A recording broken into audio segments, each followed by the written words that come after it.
Grace and peace, everyone. Grace and peace. You saw that thumbnail. You saw the title. Let's get at it. Let's get at it. Happy Wednesday to you all. This is going to be a good conversation. So I've been following, as you all know, this Fani Willis story. It has been completely fantastic. If you are interested in legal situations and espionage and just outright lies, I don't think any fiction writer could have written the Fani Willis story any better. I don't know. I heard there was what's the show, the West Wing and Scandal, and I heard that this life as the peach rots, so to speak, soap opera has been way better than any of that. So today, we are currently still waiting for Judge McAfee to bring back his ruling on Fani Willis, Nathan Wade disqualification case. Excellent. No problem there. And we've been waiting for 2 weeks. And actually, this is the second week. My thought is that it's going to probably come out Friday. And I have some good reasons to believe that. Now, some reason or another, Judge McAfee did an interview on a local radio station here in Atlanta. And now, he did not, now to give him credit, he didn't talk about the case. He talked about a lot of other things that shed light on some of the things that we're experiencing, like what's taking so long. He explained it. He explained why it takes so long. He explains what does he think about the gentleman that's running against him for Superior Court judge. He explains it. And it was really insightful. So today we are going to go over that interview. So what I'm going to do first is we're going to pull in the actual article and we'll just talk about it real quick. And it is from CNN. And I think we can all see that pretty clearly. And Judge says, and this is actually an article going over the interview that Judge McAfee did. All right, so Georgia judge says he's on track to rule this week on whether to remove DA Fani Willis from the Trump election case. And I think the interviewer, the author of the article, did a really fair job. So let's just go through it very quickly. Now, I do want to ask you a question before we get too far afield and allow some people to land in today. Real quick, don't cheat. How old is Judge McAfee? McAfee, please, can you just write down in the chat, how old do you think he is? Not trying to be funny. Just looking at him right there. How old is he?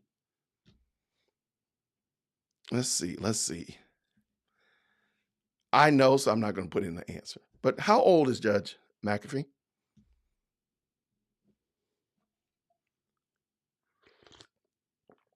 Good to see some good people in there. Thank you, Shar, for stopping by. Patty H is in the building. K-Dub is in the house. What's going on, man? Sally Brim there. I see Lawrence in the house. Good to see you, brother. Grace and peace. Good to see you. K-Dub with the let's go. Discernment Files is saying Friday disclosure is the best news cycle. I got you. Lacey Ann in the house. There he goes. Bible Dingers in the building. Everybody, please take the time to stop by Bible Dingers as well as KW True. Some fantastic Christian content creators. If I can get a moderator to drop their links in the chat, that would be excellent. Peace Babies here. Good to see you. From Australia, right? UK? Australia. Good to see you. And my sister from another Mr. Char's in the building. Okay, real quick. How old is he? Let's see what we got. 20. Okay, 20. Okay, 40. I got you. I can dig that. 47. Okay, got you. Don't say how he looks. I don't know how old he is. 55. Peace Baby says 34. Okay. Caustic Chameleon says 34. 34 from Annette. There's a lot of people with the 34s. Okay. All right. Oh my gosh. Discernment File says 62. All right. Mid 30s. 34 rechurched. All right. Okay. 40. All right. See it. So it looks like a lot of people have some varying opinions about how old he is. We will continue. I believe he'll tell us in a second.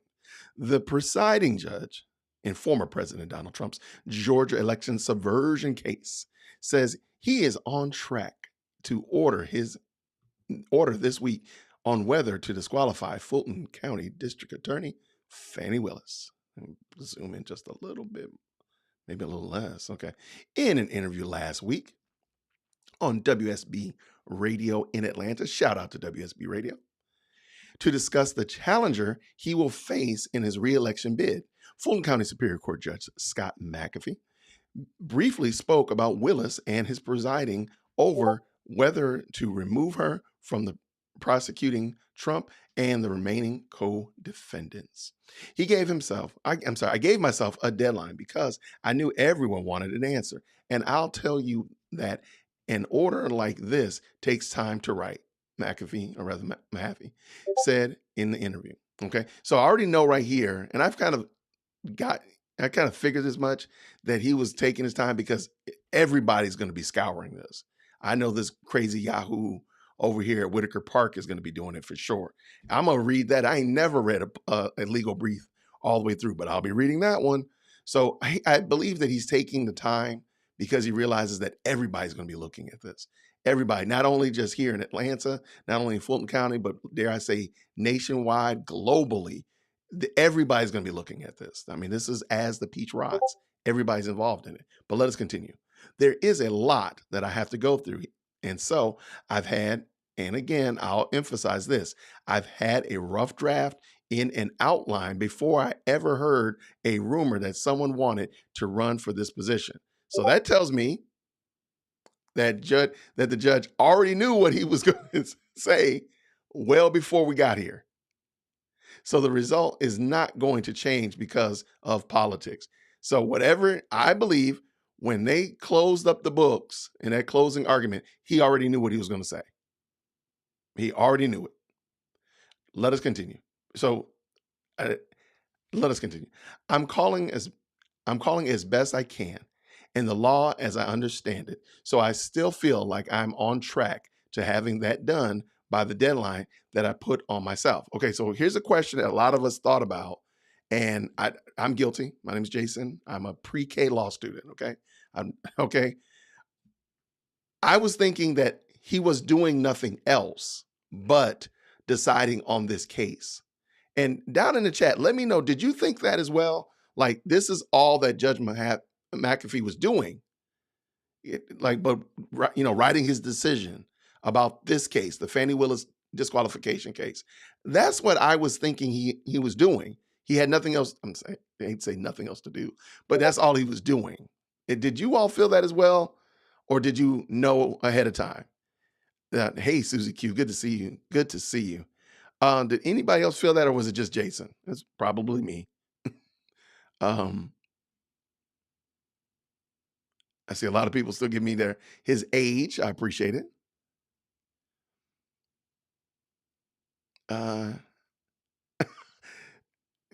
Somebody, no, Peace Baby, you can't read. You can't go ahead of the class. You can't go ahead and read it. No, you can't do that. All right, let us continue. McAfee told the court that at the end of the Willis disqualification hearings that he would take at least 2 weeks to decide. And so my thought process is like, dude, what you got to be doing, man? But let us continue. Watch this.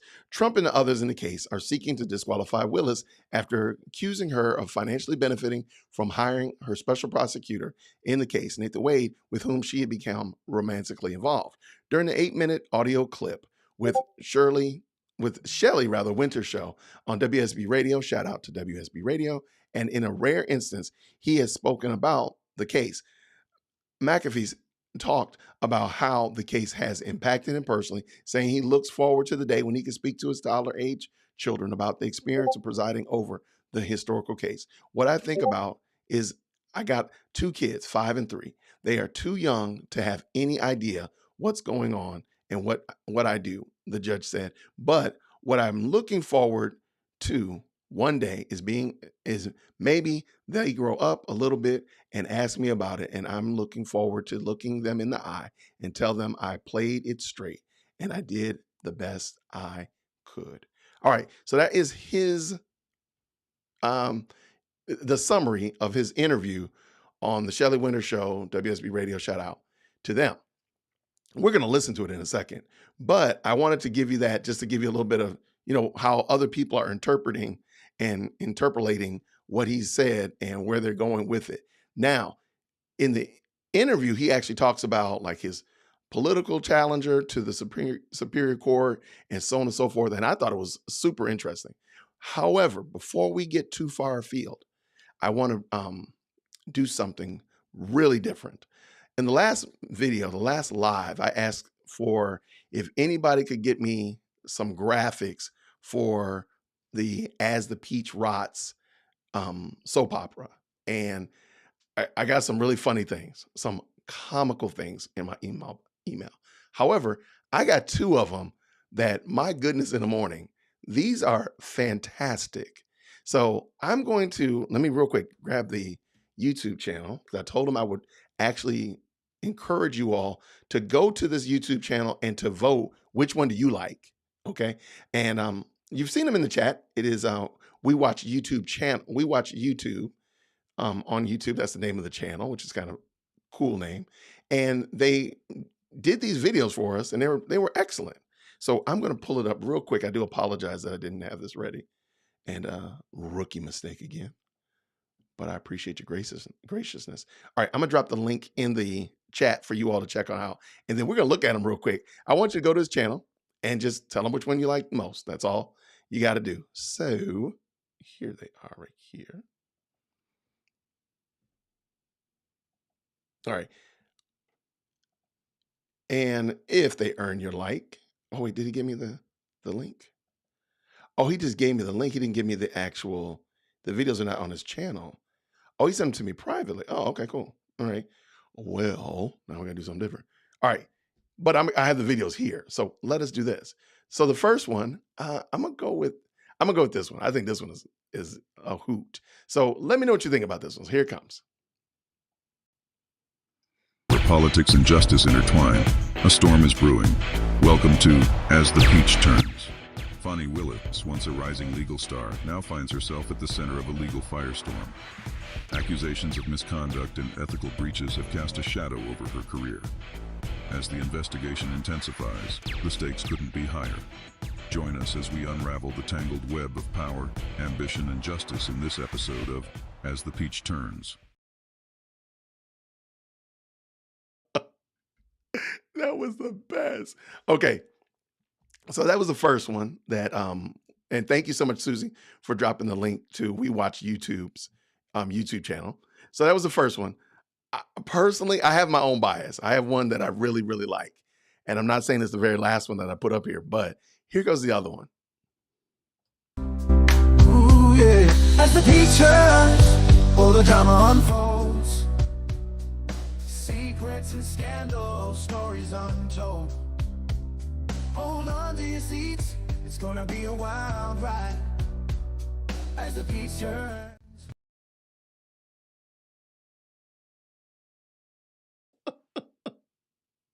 Shout out to We Watch YouTube. That was outstanding. I got that in my email this morning. I said those are the best. Now I called myself. Now look, I called myself making my own video, making one, and y'all might have saw that on the community post. I don't think mine is even worth mentioning, but I'm gonna give myself an honorable mention. So here's mine, because I couldn't figure out how to make the thing rotate. So I just got it moving around on the screen. It's ridiculous. But I think We Watch YouTube really, he understood the homework assignment. He definitely got it right. So if you could, I don't know where to vote for him. I thought they were on his channel. I don't know. You know what I'm going to do? This is what I'm going to do. I'm going to put the videos on my channel. But I do want you to go by and check out We Watch YouTube. Just give them a shout out, because they put in some hard work. Clearly put in some hard work. I'm going to put these on my channel, and we can vote on my channel what you all think about them, because I think they're hilarious. I think they need to be seen. But I'm going to use them. Clearly, I'm going to use them all the time, because this right here is crazy. But I thought that was great. So shout out to We Watch YouTube, because that was a well done. Look, he understood the homework assignment for sure. That's the kind of person you want in a group project, somebody that understands the project. Great work there. All right, see a couple people stopping on by. Good to see you, Independent Male. Good to see you, Grace and Peace, friend. Always good to see you. Lacey Ann, I think I spoke to you, but always good to see you nonetheless. Give you a shout out. There's Mercy P, as well as Queen Fab. I'm glad y'all like that. I'm glad y'all like that. Nikia's in the building. My sister in the building. Good to see you. What's going on? I think I already spoke to you, Costa Chameleon, but I'm glad to do it again. Good to see y'all. Hey, if y'all could, please, if you could, hit that like button. And of course, as I always say, if you don't like it, hit it 3 times. That'll help out either way. Give me like 5 or 6 more likes. It would really help out a lot. I really do appreciate it. Now, let's go ahead and there is something I want to point out that I think we should keep in mind as we are listening to these stories, going through what's going to happen with Fani Willis, what's going to happen with the Trump case, what's going to happen. We had a primary here in Georgia yesterday. And I just want to keep this in mind for everybody, which is Proverbs 21:1. The king's heart is like a stream of water in the hand of the Lord, and he turns it wherever he wills. Keep in mind that God at the end of the day is the one that does control, rule, and reign over our presidents, our leaders, our judges, our DAs, and everyone else. And then also Colossians 1:16-17. For in him all things were created, all things in heaven and on earth, visible and invisible, whether thrones or powers or rulers or authorities, dare I say, DAs and judges, presidents, and all of those others. All things have been created through him and for him. He is before all things, and in him all things hold together. So even if Judge McAfee could come back today and go a totally different direction, it doesn't matter. It doesn't matter because Christ still reigns. So I just want to give you that encouragement. Now, we're going to listen to together the actual interview that he did on WSB Radio. And the reason I want to do that is just want to draw you in and help you to see what he actually talked about. I thought it was actually pretty informative, and it gave a good snapshot of, in my mind, what is the thought process that he is going through, and what was he thinking when he told them, hey, it's going to take 2 weeks. Because there's something he mentions in this interview that, again, like I said, I wasn't thinking about. So it is a radio interview, so there's nothing to see. So I did put a couple little graphics in to kind of make it entertaining, if you will. Oh, wait, it's not coming through. Well, that's not going to be good. All right, I'll just stall. All right, but I did put a couple graphics in to make it entertaining. However, it is, now I'm trying to pull it up. Sorry about that.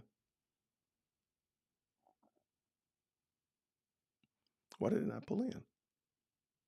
Interesting. All right, but we'll fix it this way. We'll just go back to their episode. I wonder what happened. I had it ready, and it's not playing. I don't know what happened. We'll figure it out. I'll play it off.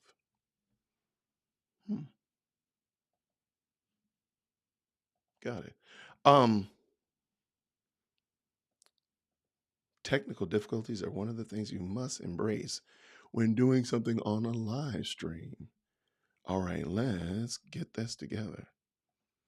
Yeah, so it's not actually in a it is an interview, but it's an interview on the radio, so there's nothing to see. And for some reason or another, my video clip, because I brought it in and put like some little graphics on it to kind of make it at least entertaining while we were listening to it. But for whatever reason, it did not populate. And now I'm going to have to pull that back in.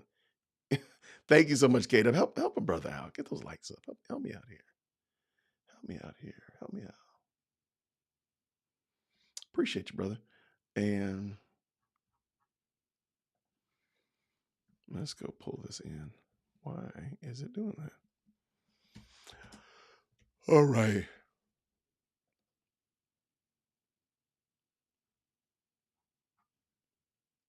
That's why. All right. Problem found. Problem solved. We're back on game.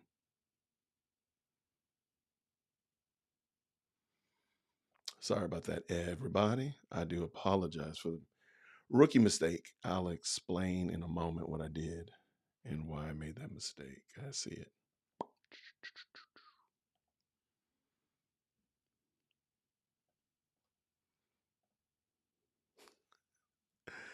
It was more me, Susie Q.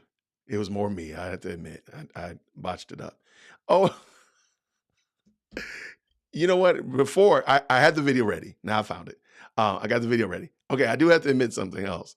The other day I told you I was going to go to the Cobb County Superior Campus, Judicial Campus, to show you where my office was in light of in the distance from where they are. So I figured I would make a little short video of it. So I do have that.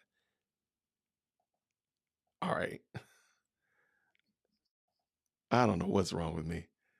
I'm like, what in the world was I doing? All right, here we go. This is kind of funny. So I wanted you to see, I mean, Cobb County is small, and I just wanted you to see where I was. Greetings. This is Jason from DWC News Network. I am standing here outside the Cobb County Judicial Campus. Hopefully this will not be ground zero for round 2 of the Fani Willis versus Trump case. But if it is, I will be here every day commenting, saying something random, some kind of craziness. I'll probably be doing it.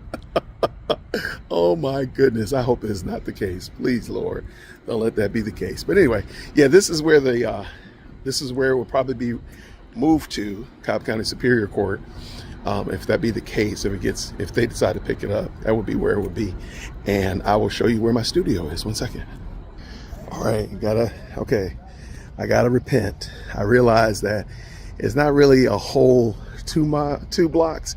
It's more like 2.25 blocks. But okay, look. All right, just past that gas station, there's a beige building. So that beige building right there, that beige building, that's my office. So here, let's scroll out. You see, that's where I am. So not really, that's not that far away. I mean, I parked right driving, but yeah, it's not far. So this is the Cobb County. This is the infamous Marietta Square. All right. There's the Marietta Square. They filmed tons of movies here. Lots of great ambiance and such like that. If you ever hear the Strand Theater, that's the Strand right there. If you're ever interested in boba tea, my daughters like to get boba tea over here off the square. And my other girl she likes ramen. That's like one of her little ramen spots right there. But yeah, this is the Marietta Square. This is the Cobb County Superior Court complex, the court complex, if you will. And Podium Studios is right down there, okay? I should just walk since I have a good parking spot, but I have a better parking spot over there. Anyway, that's it. Grace and peace. All right, so here's my office. And standing here in the office, you can see Cobb County Superior Court right there. All right, so there'll be a lot of wildness going on. So if this case gets here, I mean, hey, yo, if you need a place to set up a home shop, we got you here at Podium. Grace and peace. All right, so I told you all I was going to go do a video from there, so I figured I would go ahead and share it with you. I didn't realize how loud the traffic was, but it sounds loud in there, man. That's crazy. But anyway, so you see, like, if they move the case, well, first of all, if Fani Willis is disqualified, if Fulton County is deemed disqualified, another county might pick it up. If it is Cobb County, there's a lot of ifs to that. Okay, let me just say that there's a ton of ifs. If it gets moved, if it gets jettisoned from Fulton County, and if Cobb County picks it up, it would be there. So you see, it's literally 2 blocks from my office. So I'll be walking down there every day, every day, because it's going to be crazy. It's going to be bananas. The funny thing is, I really wish you could get the full orb of, I wish something was going on there where you would see all of the news trucks and news vans and the telescopes up and people, hi, this is so-and-so. I mean, it is crazy. It will be bananas. So if that happens and it gets moved here, goodness gracious. Now, where I was standing is there's several buildings. So the Superior Court will probably be blocked off. You won't be able to even probably drive in front of it, I'm sure. It's very similar to what you see in Fulton County. They have a big walkway across it. But where I was standing was, really a very easy place. Find a parking spot to do a little newscast, if you will. So, yeah, we'll see. But my goodness, this story, if it comes to Cobb County, it is going to be a lightning storm because it's going to just, there's so much that we can talk about. There's so much. So anyway, I appreciate your help for that. Now let's go ahead because I know you all wanted to hear and this story with Judge McAfee. So McAfee, please forgive me. I'm gonna pull it in. We'll talk about it and such like that. Get this up. There we go. I'll put me in there just in case I want to say something. And here's the interview. Let's go. They can get on board at keepjudgemcafee.com. And so if anyone cares about our criminal justice system and making it better for everyone involved here in Fulton County, I'd ask for them to take a look, to join us. I'd ask for their vote and for their support. You were handpicked and selected and put in that position by Governor Brian Kemp. So this is your first election that you've ever run, or have you been in other elections before? No, this is the first time, and I'm looking forward to getting out there. Last night I had which is now I guess your challenger, Robert Patillo, on, and one of the things that he talked about why he's running is because of the backlog of cases that he says the judges can help out. Criticize the fact that this case, this what we call election interference case with Donald Trump and 18 others, has moved through the courts very quickly, but there are people who are sitting in holding cells and in Fulton County Jail who have not seen a judge, and he's saying that's why he's running. What do you say to that? Well, what I would say is that a lot of what he shared with you yesterday about efficiency, about getting everyone their timely day in court, I couldn't agree more with that. He's absolutely right about that, but he's coming after the wrong judge if that's what he really believes. And frankly, I've got the numbers to prove it. I mean, from day one, my job was to attack the backlog, and I've done that with everything I could, and it's working. I mean, I can tell you that I inherited a docket where I was second to last in terms of the number of pending cases. In 1 year, I'm now in the top half. I'm number 6. I had 53 different murder cases when I came on board. We're now down to 25. We had 25 defendants that had been sitting in jail for over 1,000 days. We're down to 10.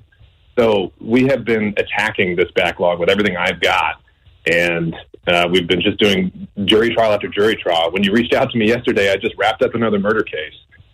Okay, I want to stop right there. Did you hear it? He just wrapped up a murder case yesterday. So he's been still working. So he's not just sitting, navel gazing about this decision on Fani Willis and Nathan Wade. He's been doing this. And I have to say, living here in Georgia, Fulton County is notorious for having a huge backlog as it relates to their court system. I've heard that for years. I might even say decades. It's been a systemic problem in Fulton County. They just have a lot of crime. They have a lot of backlog. And so he's telling the truth there. I mean, a lot of people have mentioned this. I believe that is what he ran on, or rather, I'm sorry, he was assigned here for, was to fix that problem. So I totally get it. Now, I do think that his challenger is not being fair, that, the Donald Trump case just kind of moved expeditiously through the system and got there early. I think we could all understand how that and why that happened. I think we can, because otherwise, I mean, it would very probably, like I said, I don't think the Donald Trump case is actually going to even get tried until 2025. That's my opinion. But I think we can understand why that one kind of got moved up a little bit faster than others. I don't think that that's, happenstance. But the man has been working. So one of the things I didn't realize is that he's still presiding over cases. And when I heard this, I realized, I was like, he did mention that during the disqualification trial. And he wanted to get done because he had a murder trial to get to. He mentioned that in the disqualification case. And he also mentioned they got other trials to get through, so they had to get moving. All right, let's let him continue. So all I can tell you is people maybe don't see all of the cases that I handled. Maybe one of them gets most of the attention, but the actual bread and butter of what we do and that's happening in 5A is exactly the type of work that he talked about and that I'm really proud of. And was that your stated goal when you got put in that position by the governor, was to take care of the backlog and get people moving? Oh, absolutely. I mean, that has been one of the most continual frustrations of Fulton County. You've got a case where a victim's family is just sitting there waiting to try and get some justice in the case. And on the other side, you've got a defendant who oftentimes just, again, wants his day in court, wants to tell his side of the story. and they're just sitting there waiting. And we've got to have a system that recognizes that and people willing to put in the work to make it better. And we've got the resources, we've got all the means in Fulton County to make that happen. It's just a matter of knowing how a courtroom works, having spent a career in a courtroom, and knowing how to move those cases along, and that's exactly what I've done.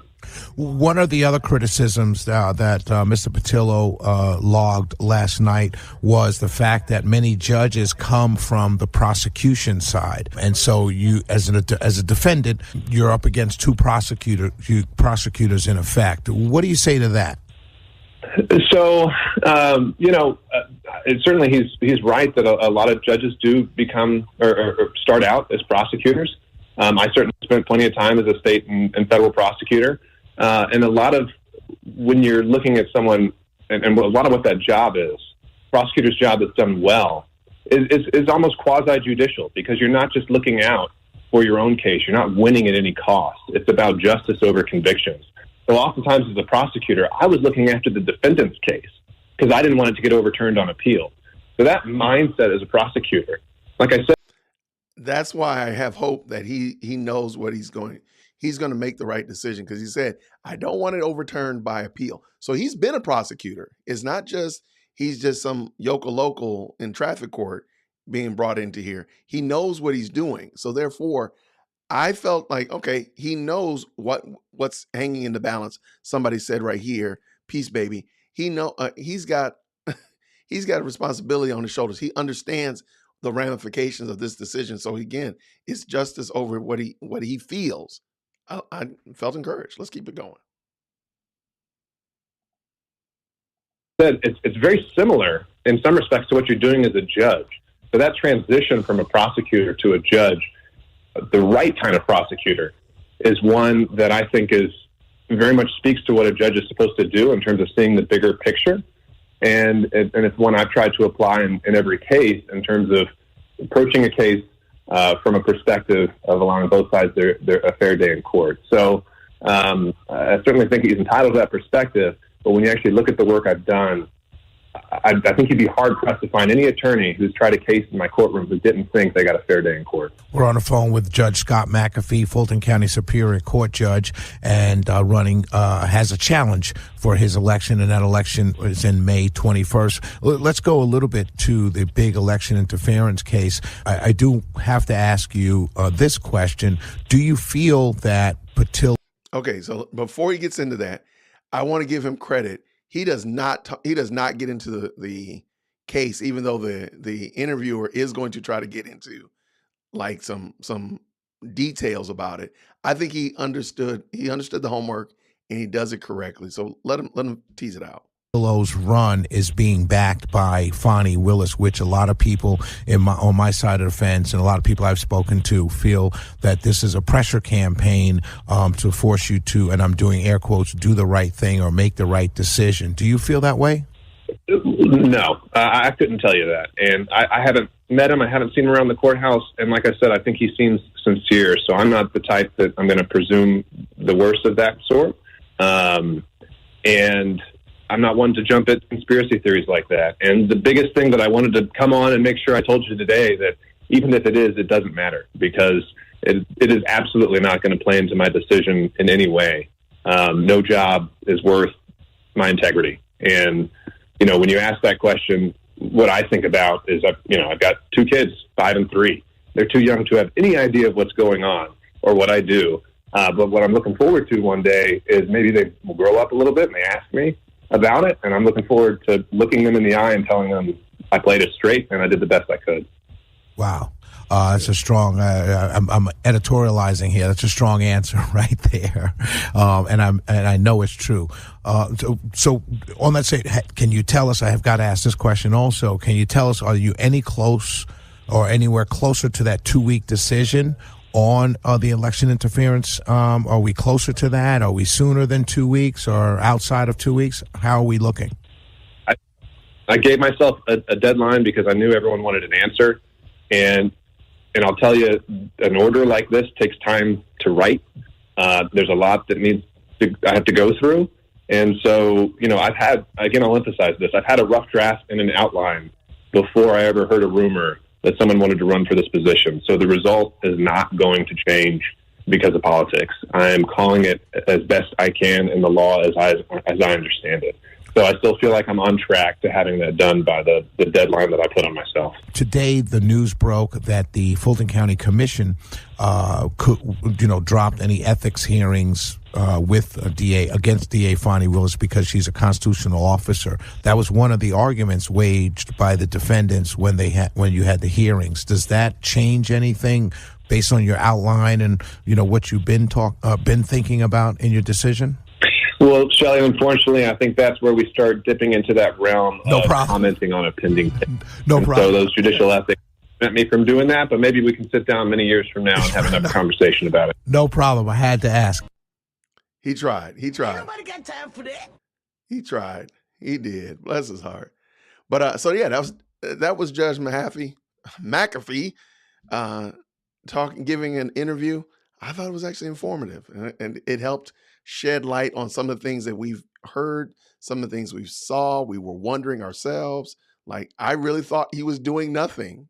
I'm kind of embarrassed I thought that, but I didn't think. I was like, oh, he's sitting in his office, thinking deep thoughts as it relates to this decision. But this guy's been out here closing out. He's been out here closing out criminal trials and a murder trial and all of this. Like, he's working while he's doing this. So I think that's super dope. I asked earlier, and there were tons of questions. That guy's only 34 years old. I'm like, yo, that is crazy. Like that is bananas. Like, he's only 34. That was absolutely just like, wow. But yeah, and then also the fact that he already had a draft. So he to me, that told me that he kind of knew where he was going into closing arguments. So that does change. Again, this is just me speculating. See what I did there? That's me just kind of imposing, like, oh, those questions that he asked during closing arguments really change now when I think about, did he already have a draft or what he wanted to do? And this was like people's final push to get included into that or whatnot like that. But he already kind of knew where he was going to go. That was my little perspective. But what did y'all think? Let me know what you thought. Let me know down in the chat. Feel free to let me know, and I'll pull you up and talk about what you thought about it. Yeah. Preta says, I also didn't realize he was working on anything else. I'm embarrassed to say that. I really thought that's all he was doing. I really thought he's just sitting there thinking about this. I really did. That's why I was like, why is it going to take you 2 weeks? You should be able to do it in, 25 minutes. But I'm embarrassed. But also realize that, he kind of mentions it. This has to be almost perfect. This is going to have to be, because I don't think anything's going to be read as much as this decision when it comes out. I think that day, those 2 or 3 days that follow, this is going to be the most well-read piece of document, everywhere. And all these pre-K law students are going to have an opinion about it. I swear he said the kids' names. I wasn't being silly. No, he didn't. Maybe he did in the, maybe, but he didn't say it on here. I don't think he would. Trust me, I hope he didn't. All right. We got some people talking about where Mac is from. Yeah, he's 34 years old. The future is now. You're absolutely good to see you. We Watch YouTube. Thank you for those videos. This is We Watch YouTube. If I could get a moderator to drop their link in the chat again. They're the ones that did the 2 videos that we just watched. Give them a shout. Check out their channel. Definitely give them a subscription. Let us keep this game rolling. Let's go. All right. I just got an alert that Judge McAfee dismissed 6 charges in the Fulton County case. Really? Well, that wasn't on my bingo board. I think. Wait, what? Are you for real? I gotta go check out one of my faves. Let's go see what are they saying about this shenanigans. All right, not there. All right, just looking real quick to see if anybody's discussing it. All right, let's go find this out. Let's go see if it's in the Atlanta Journal-Constitution. So nobody's talking about it. Wow. It's right there. Let's go. Here it comes. This is breaking news, hot off the press. Breaking: Fulton County Judge kills 6 counts in Trump indictment. See, they're gonna hold me. They hold me hostage. They're trying to keep me from being great. Oh, I can't read it. Oh no. Trump, other defendants still face racketeering and other charges. All right, give me a second. Let me find it without the paywall. Un momento. Oh, this is interesting. I wonder what charges they decided to drop. And then, like what does that do for the case? Oh, that's going to be interesting. All right, here we go. We're in CNN now. All right, judge dismisses some Trump Georgia election subversion charges, but leaves most of the case intact. All right, okay. So, as a pre-K law student, by the way, I call myself a pre-K law student because I'm making fun of the fact that I've never been to law school. I have no intention of going to law school. I'm just calling myself somebody basically that's just learning this on the fly. So that's my way of saying that. So no shade thrown to real law students. No law students were hurt in the making of this video. So this is only 3 minutes ago. My goodness, in the morning. All right, what you got, CNN? Give us the best that you got. All right. Presiding judge in the Georgia criminal case against Donald Trump and his allies has thrown out some of the charges against former president and his co-defendants. Really? Okay. All right. So this is what I'm thinking. Because he knows he's going to throw this charge out and disqualify Fani, he's making it more appealing to another district another district to try to scoop it up. That's what I'm thinking. Like, he's making it more interesting to Fulton County or Gwinnett, Fulton County, Cobb County or Gwinnett or another district to come scoop it up. Interesting. The partial dismissal. No, I'm not going to do that. Leave me alone. The partial dismissal by Georgia Superior Court Judge Scott McAfee leaves most of the sprawling racketeering indictments intact. McAfee ruled that 6 charges of the 41 indictments related to Trump and some co-defendants allegedly soliciting the violation of the oath by a public officer lacked the required detail about what underlying crime the defendants were soliciting. Trump was named in 3 of the counts specifically, meaning the former president is now facing 88 charges over the four criminal indictments: Georgia, New York, Washington, D.C., and Florida. Prosecutors allege that Trump some of the co-defendants violated the law by pressuring members of the Georgia legislature to unlawfully appoint presidential electors. They also brought the charge against Trump and his ex-White House Chief of Staff, Mark Meadows, on January 2021 phone call with Georgia Secretary of State, Brad Raffensperger, in which Trump asked Raffensperger to find the votes that would win the state. The court's concern is less that the state has failed to allege sufficient conduct of the defendants. In fact, it has alleged an abundance. However, the lack of detail concerning the essential legal element is, in the undersigned opinion, fatal, McAfee wrote in Wednesday's order. Okay, that sounds very intense.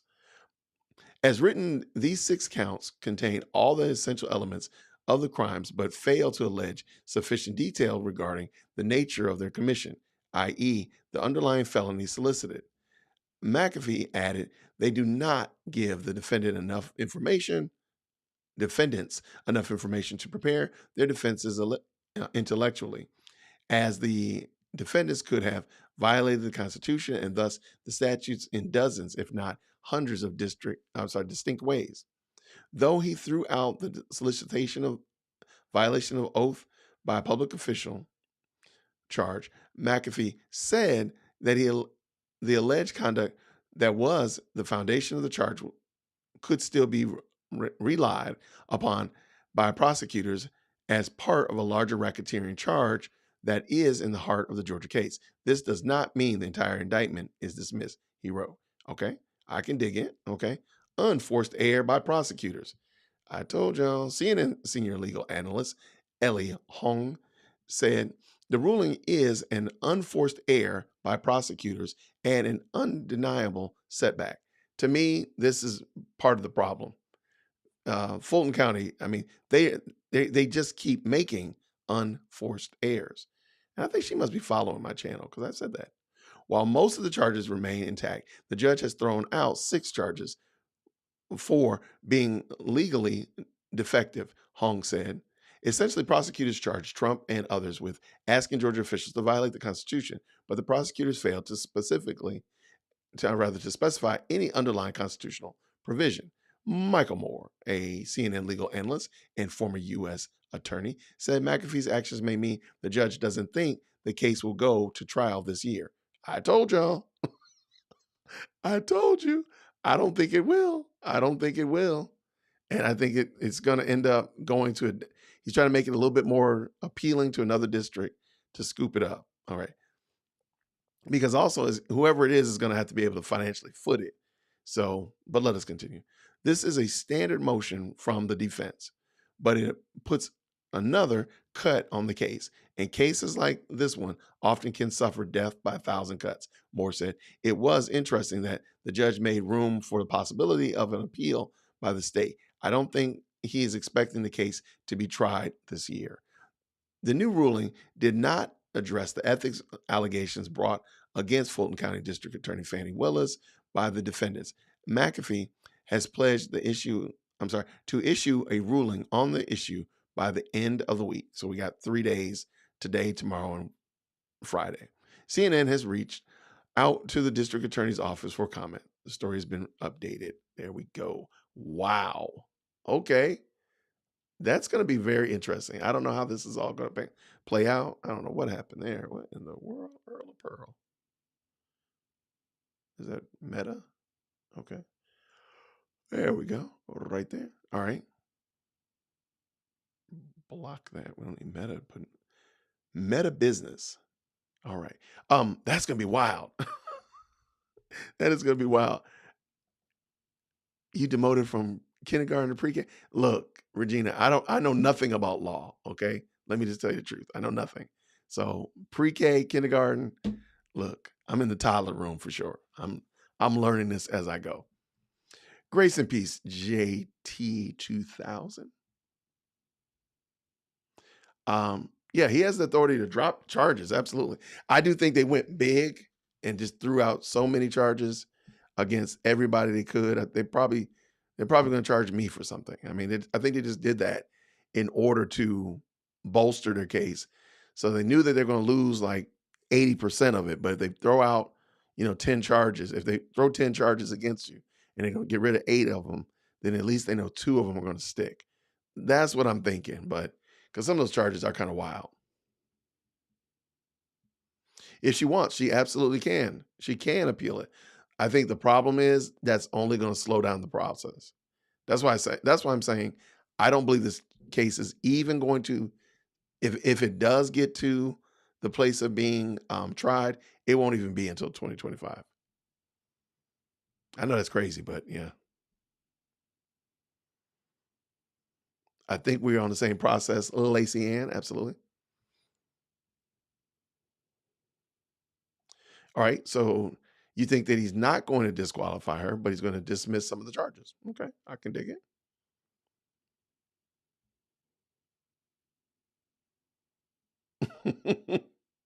I think it would, I've met some and found some lawyers and legal minds that, I would love to hear them discuss these topics. So if Viva Fry had done had been on the team and actually questioned Fani, I do think that would have been a hoot. Absolutely.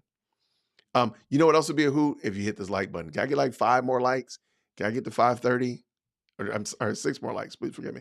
Can I get like just a few more? Just a few more. I got 530 people in it. Can I get a couple more people to like the video?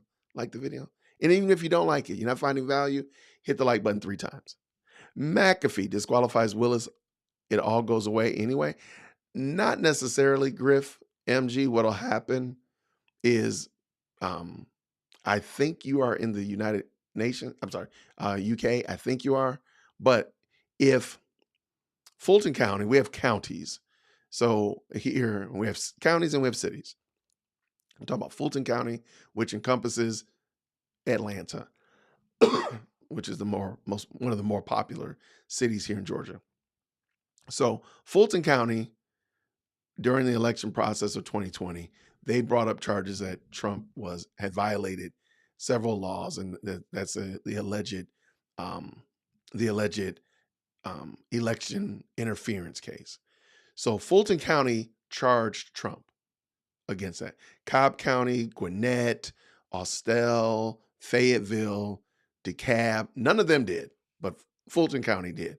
So that's why all eyes are on Fulton County as it relates to Fani Willis and Nathan Wade.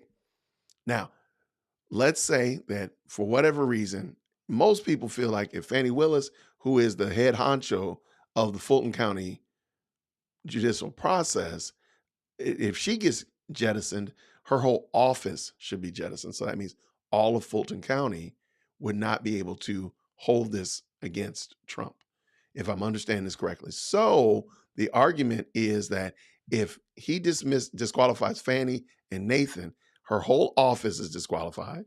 So that means Fulton County would not be able to move forward with this case.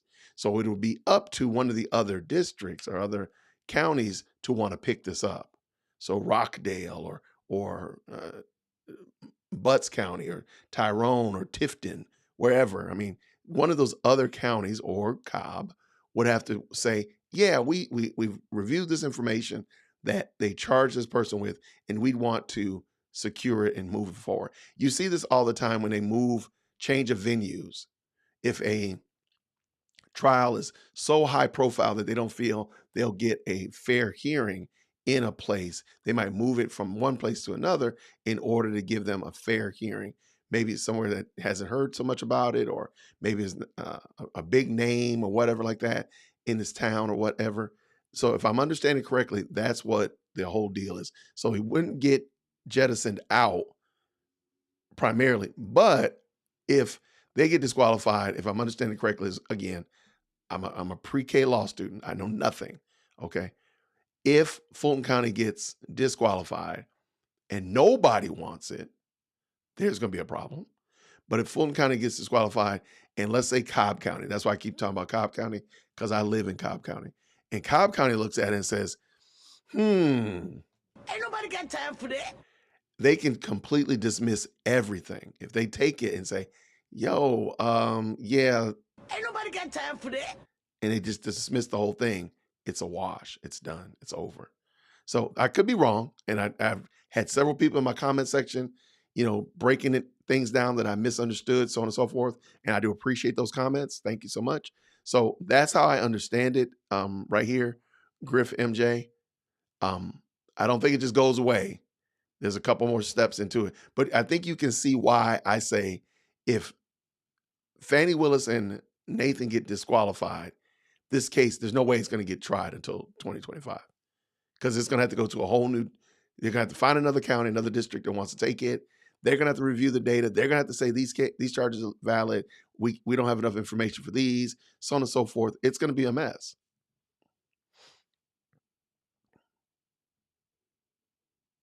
Yeah, I'm with you, Lacey. I don't think it'll ever see the light of day. I don't. All right. And you said he will disqualify and is cleaning up the charges for it. Yeah, I think he's kind of making it a little bit better, because I don't remember how many charges it was. I don't know. I mean, it says 88 in 4 different states.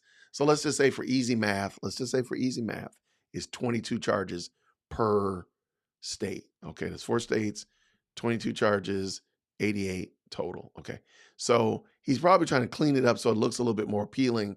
If somebody wants to scoop it up, says, oh, it's only 22 charges and they're pretty cut and dry. You can see it, you can understand it, whatever. That's what I think he's doing. That's me.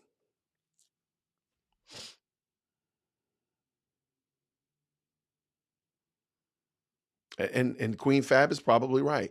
I think the count drops will eventually lead to the case being dismissed. The case is weakening. They kind of hint to that. They do kind of hint to that point. So I don't disagree.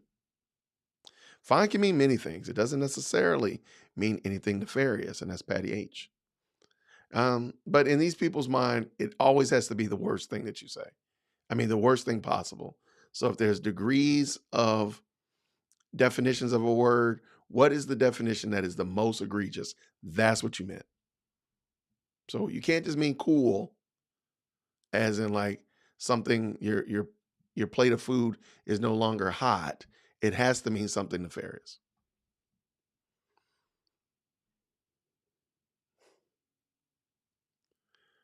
All right. Peaches don't deserve this slander. Sorry, I'm still stuck on Peaches. I love it. And shout out again to, let me know. I'm going to put those videos on my channel. I want y'all to tell me which ones y'all like. You're going to see them both, but I would love to know which one y'all like. I was happy to hear him say, Michelle says, that no job is worth his integrity. I agree.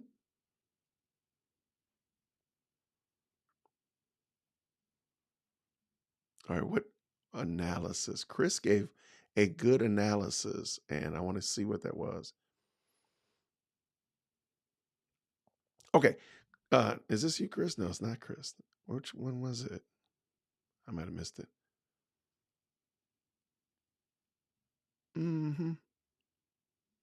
Wow. Okay, let's keep it going. Let's keep this going. Another county would not touch this case, Jeff Jones says, if they are wise, as it will just put them on the map for all the wrong reasons, as Fani found out. I don't disagree. I don't disagree. I mean, there were 41. Okay, there were 41 charges here in Georgia. So that's a lot of charges. So what, maybe like, hey, can we tamper down some of these? Can we knock off some of these? Get them, down to the most salient points. I think that's what he's doing. And then I agree with you, Jeff, to a degree. I agree with you to a degree that most states are probably not states. Counties are not going to want to touch this. That is true. I don't disagree at all. I wonder what the ones that go through. I don't understand. I'll be honest with you. Again, I'm a kindergarten law student. I know nothing. Wait. Send it to Stephanie Ridge. I'm sorry, Sapphire Ridge Acre says, send it to Rome, Georgia. I think it's Marjorie Taylor Greene can bankroll it. I love it. I love it.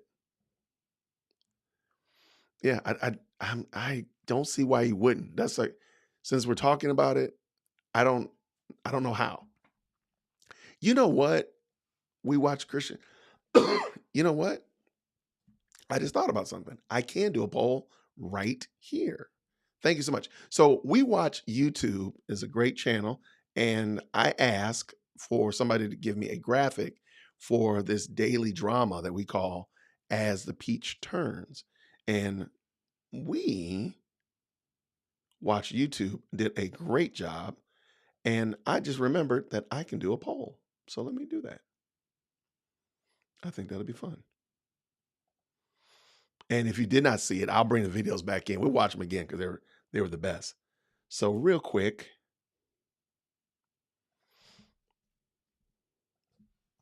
Hold on. Doing this on the fly.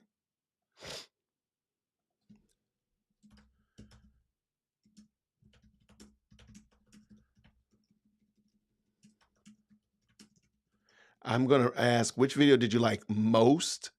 I'm going to go on a limb and assume that you're going to like them both. But I just want to know which one do you like the most.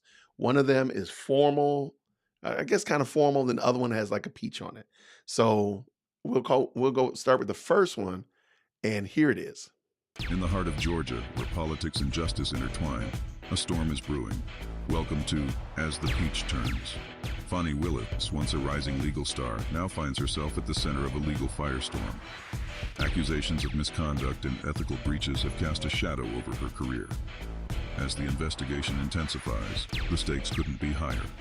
Join us as we unravel the tangled web of power, ambition, and justice in this episode of As the Peach Turns. I think I call that one like the formal one. All right, and here's the other one. Ooh, yeah. As the peach turns, all the drama unfolds. Secrets and scandals, stories untold. Hold on to your seats, it's gonna be a wild ride. As the peach turns.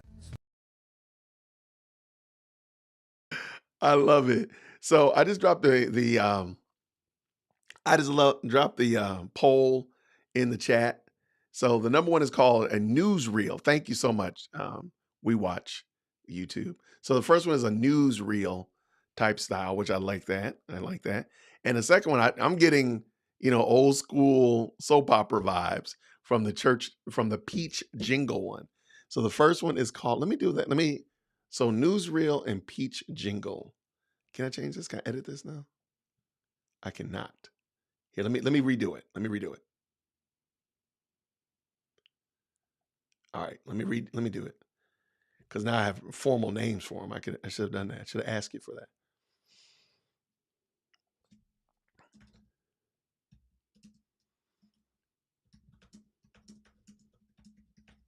And again, I'm gonna ask the same question. Which video do you like most? And we're gonna go with we said the newsreel, and then the Peach Jingle. All right, let's go. There we go. Now the poll is up, and that's a much better poll. Thank you so much. All right. Go ahead and vote which one you like the most. Man, that was fantastic. We watched YouTube. Definitely understood the homework assignment. That was great. I appreciate it, man. That was fantastic. Grace and peace. And Susie already dropped your link in the description. Everybody go check out his channels and other great videos on there as well. Hopefully we'll have more opportunities to see your great work, man. Why am I making you? I just want to know which one do you like the most. You'll see them both. However, I just want to know which one did you like the most. That was all. Shara says she really wants a peach now. I just love it. I have an opinion as well, but so far, I mean, I'll report back on this. But yeah, let me go back to some of these comments.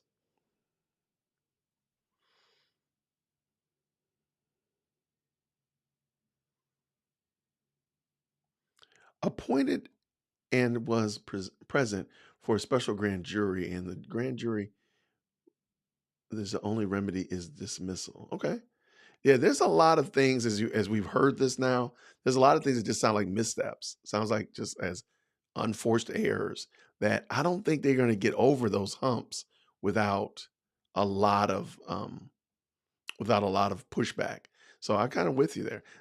Jeff Jones says the DA in another county would never be as dumb to see how their career and wealth disappear before their very eyes. I mean, yeah. So I missed something. Fanny's troubles have only just begun. Those forensic audits are going to take her down. Yeah, yeah. There's a lot of talk about that. Forensic audits. There's a lot of talk about just the due process. There's a lot of stuff that have come from this. And I kind of think if you take what Queen Fab said and you couple it with what Jeff just said, I think it's going to be fair to say that, nobody wants that smoke. Nobody wants that. Nobody wants that. So I'm kind of with you. But it's on Judge McAfee. So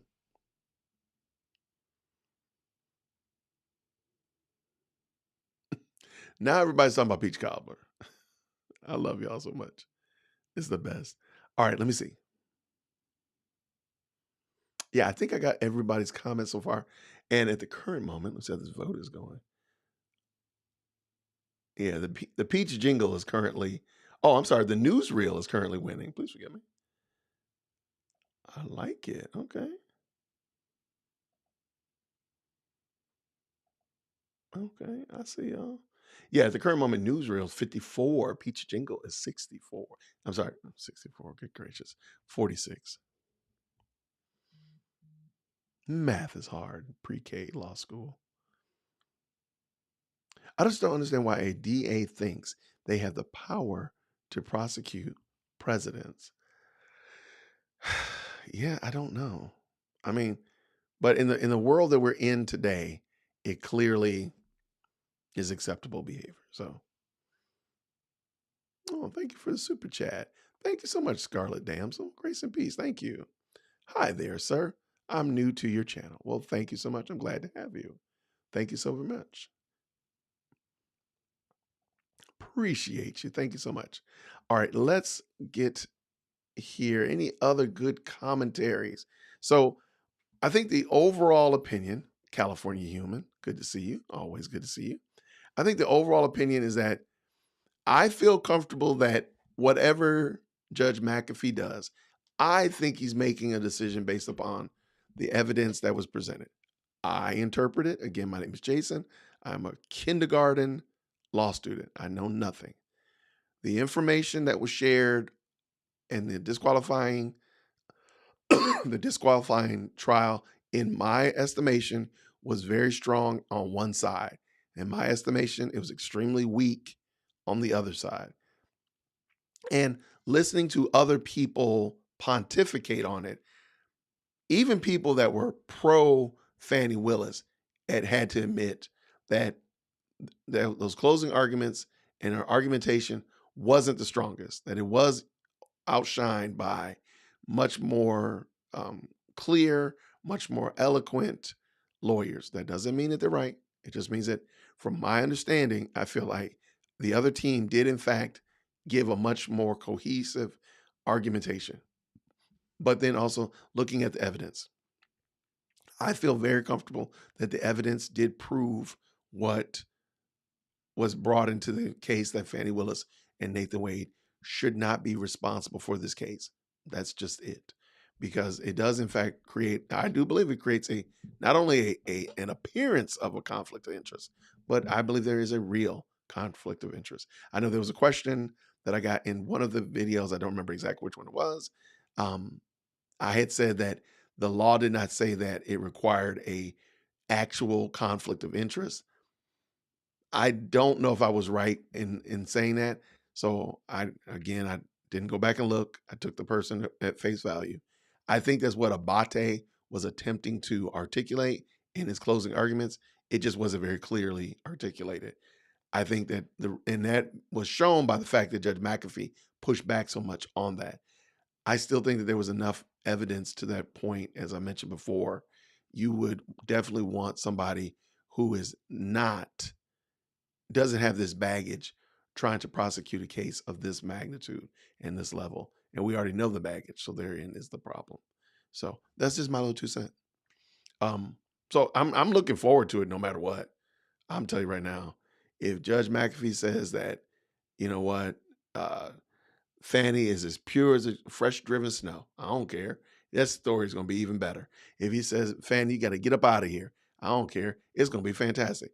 It is just going to be news crazy no matter what. There's no way for this not to be a story, like I said, all the way into the summer.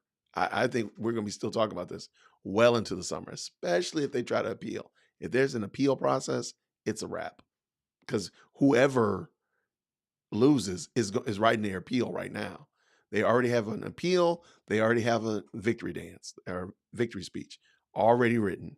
And they're just ready to see which one they're going to need to use when he comes out on Thursday or maybe this afternoon. Or I really think it's going to be Friday. I'm not going to even set myself up for the disappointment.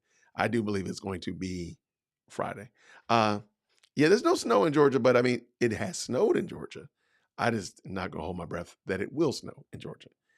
They are both compromised by corruption and passion. I agree. Scarlet Damsel, I can't imagine.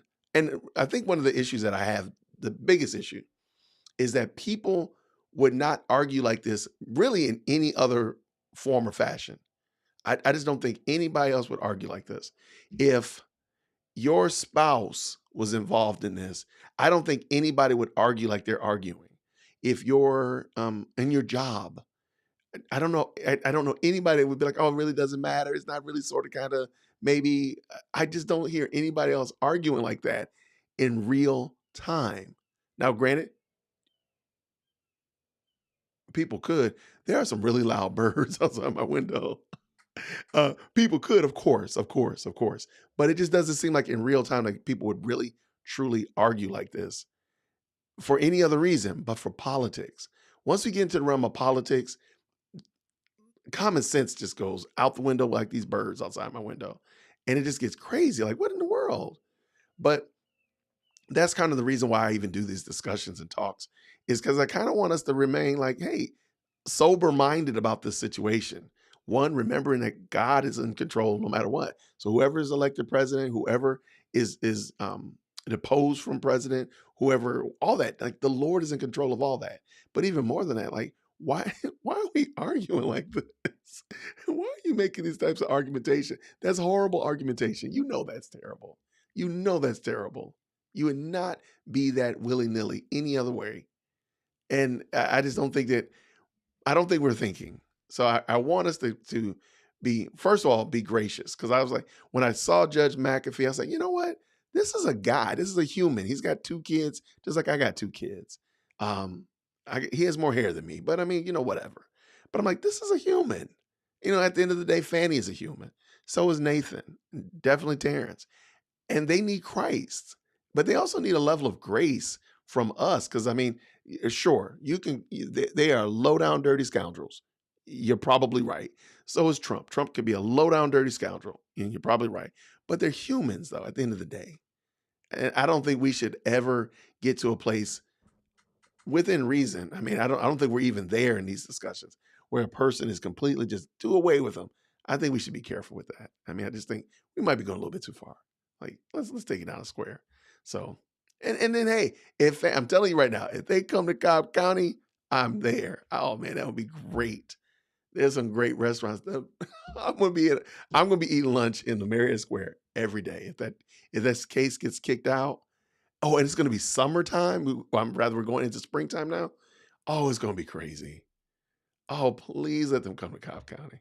Let them be disqualified. Let it come to Cobb County. It is gonna be, oh my gosh. Now I'm assuming I'll actually be able to, because I am going to be advertising. Hey, if you need a studio to set up in, to record your podcast, your interview, you see how close I am to the man. Podium Studio is going to be rocking. Please, please send me some of that Fani money. Send me some of that Fani money over to Podium Studio. No funny money, just Fani money. I'll take it. Grace and peace, Grace and peace, Rebecca. She said, I made it. Hey, I made it. We're glad to have you. Who plays golf? I don't play golf. Politics is like stock market, either up or down. Just my humble opinion is all about the limelight. Me. And I agree. No argument there. I mean, politics is a special kind of beast, for sure. No question there. And people blindly argue behind politics. Yeah, to me, I'm like, you would not argue. Some of the arguments, and we could go into like pick a topic. Some of the arguments like, yo, are you for real? You can't be arguing like this. You can't be. But because it's become politically acceptable, and I think we should be able to pluck arguments out of the political realm and give clear, defined answers. That's why I'm very quick to say critical race theory is not Christian. It's a cult. I say that very clear. I will give you my argumentation for why I do it. Now, I'm open to you explaining to me otherwise, but I'm going to give you a very clear so you know where I stand. I don't want you to be ambiguous. I don't want to be unclear where I stand on that matter. I'm going to say the same thing about like this case right here. Fani Willis is low down, dirty, rotten. Same thing with Nathan Wade. That's problematic. Now, we can nuance it with the law. That only shows that the law doesn't represent what God's clear defined standards are. That's just it. So it just shows that the law is flawed, but that is it. So that's it. All right, let's see what we got here. Jason, if they come to Cobb, I'm going to work from your office. Bring it, please, please, please. You are welcome. I mean, I don't know. We might. I don't know. I might have to go ahead and rent the studio next to me, the suite next to me. But I'm telling you right now, it's going to be wild. Please let them come to Cobb County. Please. Oh, you are welcome. Absolutely. Intentional lying, adultery, and theft make it hard to give grace. No, and hear me, Ronnie. Hear me, Ronnie. I'm not saying excuse their sin. I'm just recognizing that I can only imagine the fact that all of their sin is on display for the whole universe. I mean, it's intergalactic at this point to be aware of. And I'm like, yo, like I can imagine what they're feeling like. I'm sorry. I can imagine. I know they got to be faking the funk. They realize like, yo, I have completely messed up my entire life. Nathan gonna probably lose all that money in his divorce proceedings because he was deliberately trying to hide it. Who's gonna hire Fani? Like, let's be honest. If short of the current president remaining president in November, Fani has no job prospects. I'm sorry. Nathan, I'm sorry, Terrence completely cratered his career. I'm like, man, these people need Christ, man. That's the end of the day. Yes, they are human. However, that does not mean they are full relatable to the streets and everyday life they live. Oh, no. Oh, yeah, I totally agree that they live by a different standard. And I mean, that's true. I'm with you. I have, oh my gosh, the parking. Oh my gosh. I cannot wait.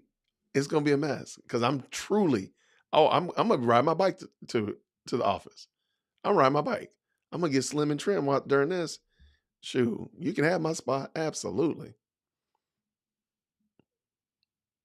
Fani only uses cash. Christine, so get yourself a good safe. Oh, there you go. I'm going to have a safe. I'm going to be ready. So if they pay for my parking, look, I got a safe for it. Absolutely.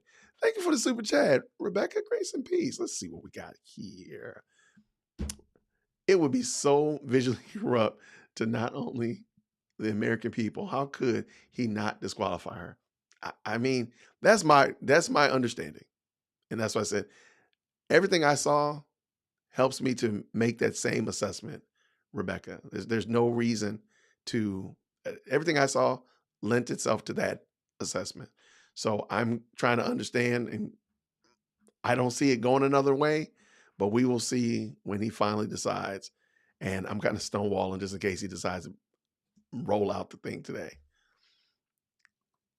Oh yeah, it was a wrap. But see, to me, this point right here that Queen Fab said, by the way, once Fani lied in the pulpit, it was a wrap. Why was the church not upset about that? Because if I'm not mistaken, when she went to Big Bethel, there might have been like 4, maybe 5, 6 church leaders on that roster when she stood there and lied. Why are they not upset about that? Why does it take me, the Presbyterian deacon, to be raising fuss about it? Why does it take other people that were not there at Big Bethel to be upset about it? Why are they not upset? See, that's the problem. They should be raising as much Cain as they want me to raise about whatever. But they ain't raising Cain about it. You okay with that? Why did the Seventh-day Adventist Church, even after she acted a fool that Thursday, on Saturday give her an award? Y'all should have said, yo, we were going to give you an award, but we think we should maybe possibly not do that. To me, I think that's that's the biggest problem. Queen Fab right here. I think that's the biggest problem in my mind. Dude, stop it. Stop it. Pauline Cook says, it's bad when India Today. Oh, I'm about to go there. Oh my gosh. Please tell me you're joking. Pauline Cook is playing a joke on Dear Woke Christian. She just wants Dear Woke Christian to go over here to this India Today channel just because she just wants to make me laugh. She just wants to laugh at me. Please. India Today. Okay. And it's going to be a language barrier. We already know that. All right. There was something 10 minutes ago. Let's see. Please please. Okay, I'm just zipping through it because I don't want to. I'm not being disrespectful or anything like that. I'm just trying to look if they're talking about this case. I see the picture. Do they have a picture of them? I see lots of their. Oh no, this must be like a clip of it. All that is hilarious. I actually do believe you. I believe that they probably were talking about this. So I see. Oh, okay. So they're doing a live stream right now. So that's probably where they were talking about it. All right, let's see real quick. That is crazy. I can't. Oh, you can't zip through their live streams. Okay, Paula, that is hilarious. If you can find the clip, send it to me.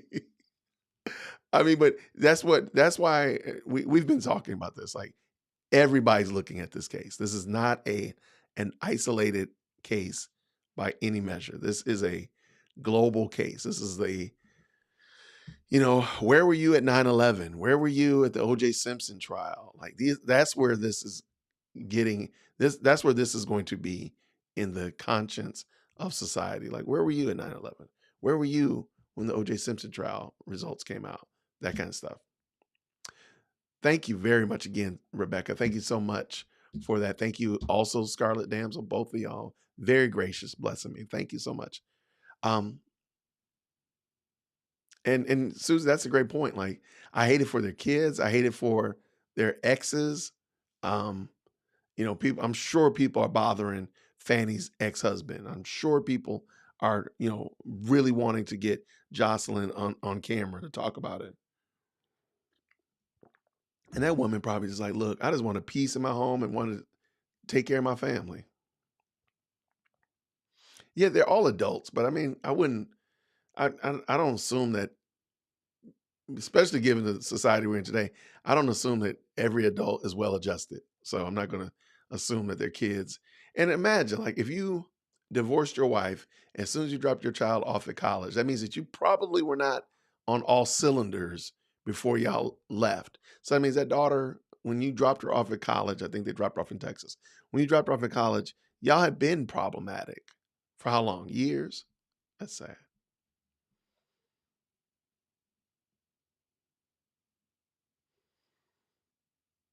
I don't know, Ronnie. That's a fantabulous question. I've wondered why the church allowed that with everything she had done. I don't think they cared. I'll just be honest with you. There were a lot of problems with Fani Willis that she shouldn't have been in the pulpit, period, in the story. We're done. That being the case, sad to say, a lot of my people don't care about that stuff. They don't care about holding someone to a standard. And we see it. Only if they don't have the right ideological viewpoint. If they're your ideological enemy, they got to hold it. They got to be perfect. If they're not your ideological enemy or your ally or your friend, everything else is up to debate. Everything else is going to be smoothed over. Fanny lied in church. So the sister is going to hell. There's a lot of other reasons why. But oh yeah, let me look real quick. How is my poll going? How's this going? At the current moment, the news feed, we watch YouTube channel. The news feed video has gotten 62% of the votes and 38% for the peach jingle. Seems like a lot of people like the newsreel result one. The newsreel peach result. Yo, thank you so much. Thank you so much, Lacey Ann. I appreciate you. Thank you very much for the super chat. Oh yeah, I did not mean to do that. Thank you so much for the super chat. I appreciate you. Grace and peace. Thank you very much. All right, let's keep this looking through here real quick. So I'm getting the vibe that most of you all feel comfortable that the judge is at least going to do the right thing for the right reason. Whether or not we always agree, I think we all can agree that we think he's going to do the right thing for the right reason, not a political reason, not trying to win political points or anything like that. I feel comfortable about that. I think you all, the overall tenor is there as well, that, hey, he's going to do the right thing. He feels what he's going to be doing is the right thing. And, that's admirable. I can give him respect for that. Respect that he said, hey, no job is worth my integrity. I agree with that because Nathan and Fani have proven to us that they'll trade their integrity in for a lot less than a good paying job. So there's that. Absolutely, Rebecca. Absolutely. Day Day says we're playing limbo with our morals. How low can we go, or how low can it go? That's a very good point. Sad to say, that's a very good point. I'd imagine there's an argument that Jocelyn can't say anything or else lose her settlement. Okay, that's very possible. That's very possible. I hate it because imagine, like, I wouldn't want to be in that level of bondage, but if you know what, if she's being taken care of, because it sounds like she has some pretty serious health issues, and that's unfortunate for her and it's sad to hear. Hopefully, she's in a good church. She has a good community around her.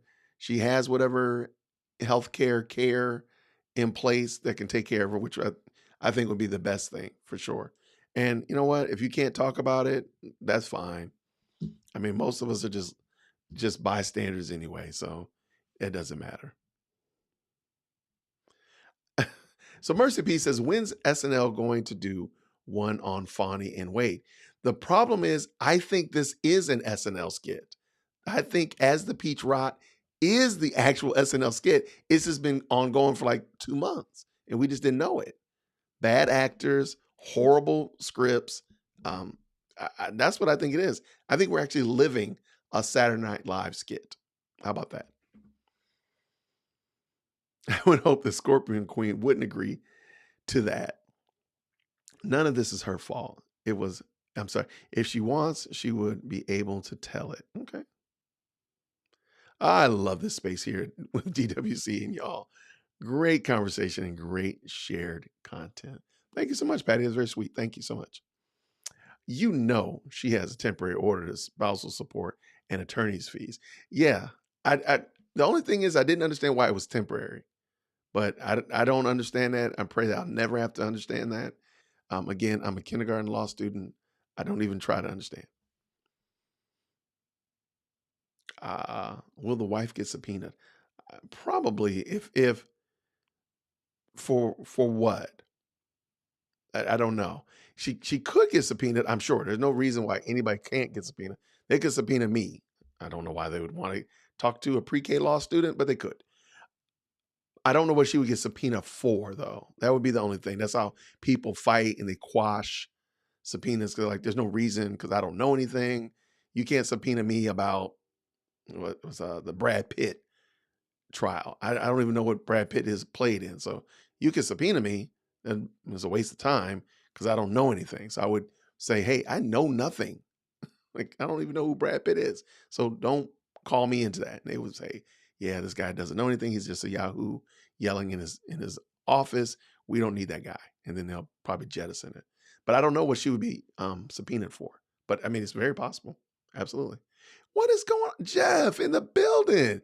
Thank you for the super chat. Thank you so much. Have a coffee on Superman Christie. Sir, I will do that. I will do that. Thank you so much, man. That's great. Appreciate you, man.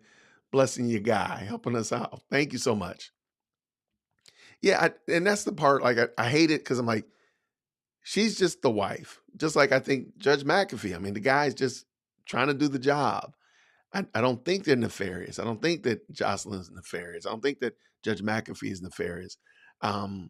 There's some other scoundrels and rascals in this soap opera, but I think we all can agree. There's some people that, you know what, they don't have anything to do with it. So I don't want them to be involved in it negatively. So that's why I was saying, like, just extend some grace to people. Oh my gosh, I'm still just thinking, what is going to be like if this case gets thrown out and it ends up coming to Cobb County? Oh, I can't imagine. Like, I just wish that there was something going on there so you all could see how all of the news trucks are lined up with their telescoping antennas and just trying to take over the block. It is amazing. Man, I just can't. I wish something was going on because you all have no idea how funny it looks. So, and like I said, I'm pretty sure that one street is going to be blocked off. You won't be able to drive by it. It's going to be crazy. And just some of the people that you've seen on the news, Like some of the people that are on Twitter that live here in Cobb County, you're going to see them. Oh gosh, please. All right. Oh, thank you. We watch YouTube. It's temporary because Wade has not turned over his financials. See, that's a whole nother level because he's going to turn over those financials because of the divorce. And they're going to realize, they're going to find out a lot of things are going weird. And like I said in the previous show, if he's been hiding money in his IULTA account, it's going to go so south. It's going to go south so fast because that's where you store money for your clients. And if he was putting money that he was earning in there to hide it deliberately and intentionally from other peering eyes, man, I don't know how. Oh, yeah, I agree right here. Pauline Cook is temporary because Nathan is still hiding his money. I mean, it's pretty, to me, in these kind of adversarial situations, and if it's getting drawn into this level, this deep end of the pool, all you gotta do is just show your financials and it'd be done. I mean, yeah. So it's gonna be, this is gonna be wild, and I have no idea how it's gonna end.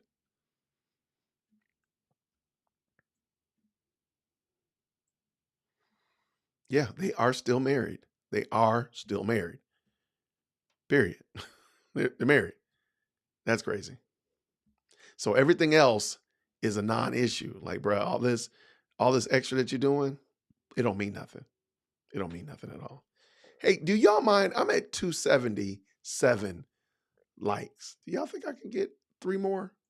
A couple more, if you don't mind. And if you find value in our conversation, can I get a couple more? And if you don't find value, like I like to say, hit that thumbs up button 3 times. It does, you know what? It does the same thing. Trust me, I'm a professional. Oh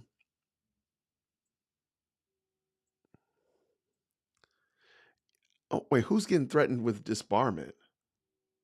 To me, she. So only she would be Fani? Is that, I feel like I might have missed something. I feel like I might have missed it. He must be slow walking his papers to keep his wife quiet as long as he can. I mean,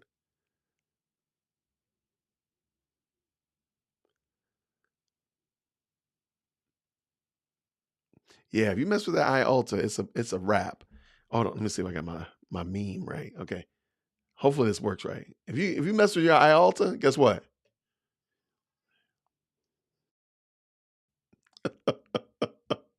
Yeah, that's gonna be problematic if he did that. Yeah, I would love. I don't even know what an IULTA account is because I'm in pre-K law school. We don't have IULTA accounts in pre-K law school. However, I've heard that if you mess with that, it's going bad. And if you mess with it, so hopefully, man, because it's going to come out. It's coming out. It's coming out.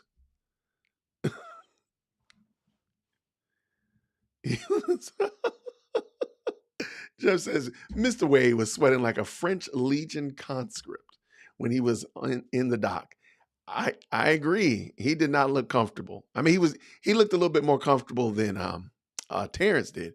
Terrence looked like, bro, he was his whole life had ebbed away.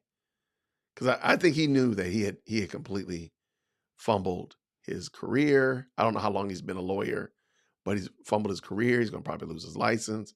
That's something we need to look into. Like, where are they with that?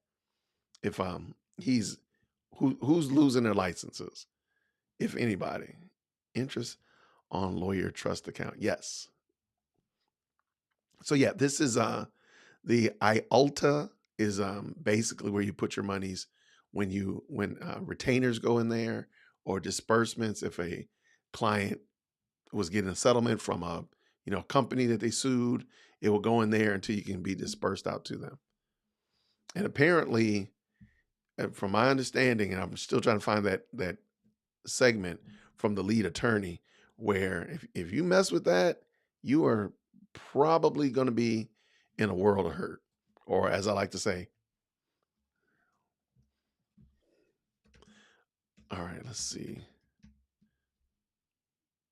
I'm just looking real quick. I would love to find that segment. Are you kidding me? Are you joking me? Guess what? I think the lead attorney is following Dear Woke Christian. I think the lead attorney is following Dear Woke Christian. I think he is. You know why? Because I literally just said, I'm looking forward to seeing that clip, right? I just said it. And just like that, I open up the lead attorney's YouTube channel, and guess what? The clip is here. Let's watch it. All right, so this is the explanation of the IELTA account. And this is the Scorpion Queen. Shout out to, I forgot her name, Andrea Hastings, I think her name is. I call her Scorpion Queen because of that brooch she's wearing. And he's explaining the IELTA account. Let's go.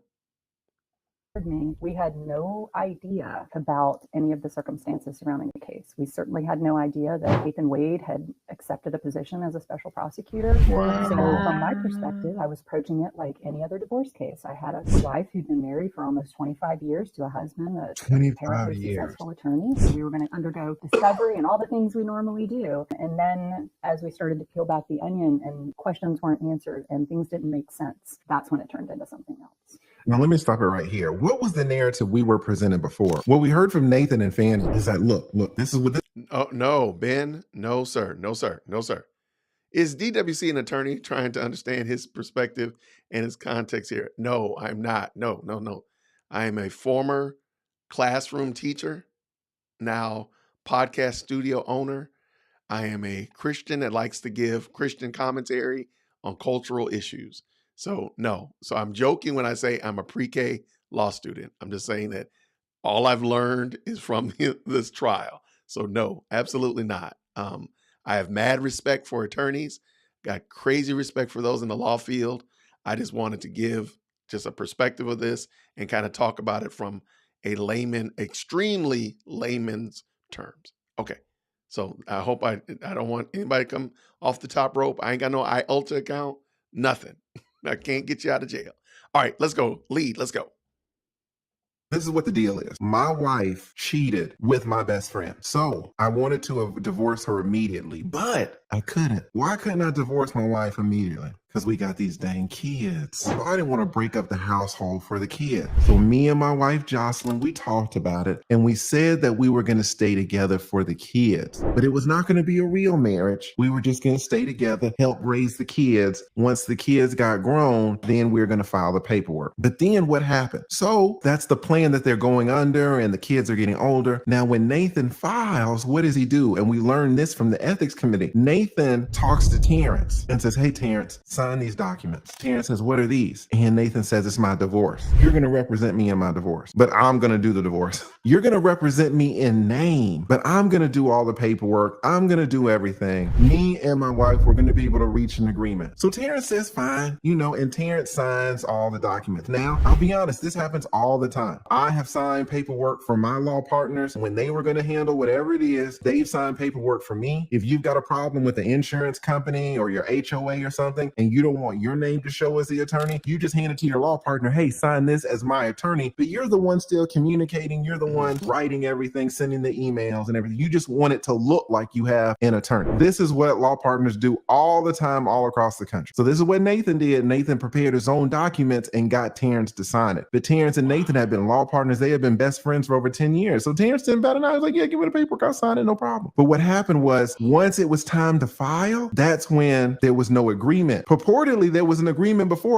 we're going to stay together for the kids and we're going to just split everything 50-50, all good. When it came down to actual filing, there was not an agreement. So Nathan had to wait until Jocelyn, who was taking care of her mother in another state, came back to Georgia, and that's when he had her served. So it was going to be uncontested, which means not a fight. Everybody was going to agree to everything. But then when it was time for the rubber to meet the road, then they started fighting. Nathan filed the documents and had her served. Now, Nathan filed the documents either what was it, one day before or one day after he got the job. Do you remember? After. It was after. So he got the job with the special prosecutor and then filed all the documents. But guess what? The documents don't say that he has the special prosecutor's position. The divorce documents don't explain that he's going to have this new income. In fact, let me do this right quick. Because your boy, let me tell you, I've been doing this my entire adult career. This is all I know, guys. We have here what Nathan actually presented to the court, signed and sworn under oath. This, guys, is called, well, we call it a DERFA. I guess the name that they put on there is affidavit for use in connection with, this is a bullshit name. It really should just be called a DERFA. What does DERFA stand for? Domestic Relations Financial Affidavit. So all of these words right here, he could have used 4 words. Domestic Relation Financial Affidavit. That's it. And see, this is actually what he filed in his divorce case. It has his age, 48, her age, 47. There are no minor kids. Now, they do have kids, but they're not minors anymore, so you don't put them in here. And it shows here his gross income. Now, his gross income is $14,000 a month, but that is from his job as an attorney and his job as a judge. This is how much he's making, but it doesn't.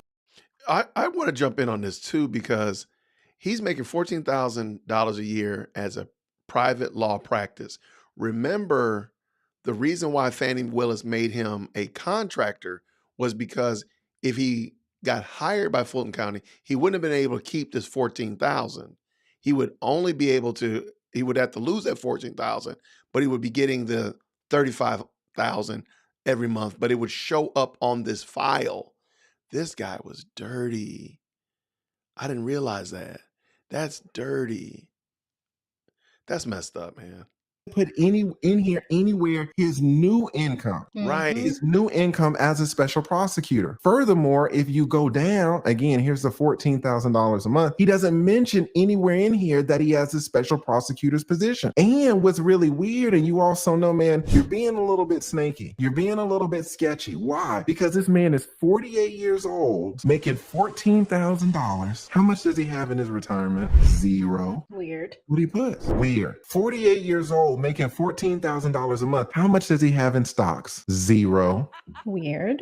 48 years old, making $14,000 a month. How much does he have in bonds? 0. Also weird. Also weird. Guys, how much does he have? 48 years old, making $14,000 a month. How much does he have in his bank account? $2,000, guys. He says right here, sworn under oath, that he has $2,000. Shout out to the Standard of Truth podcast. $2,000.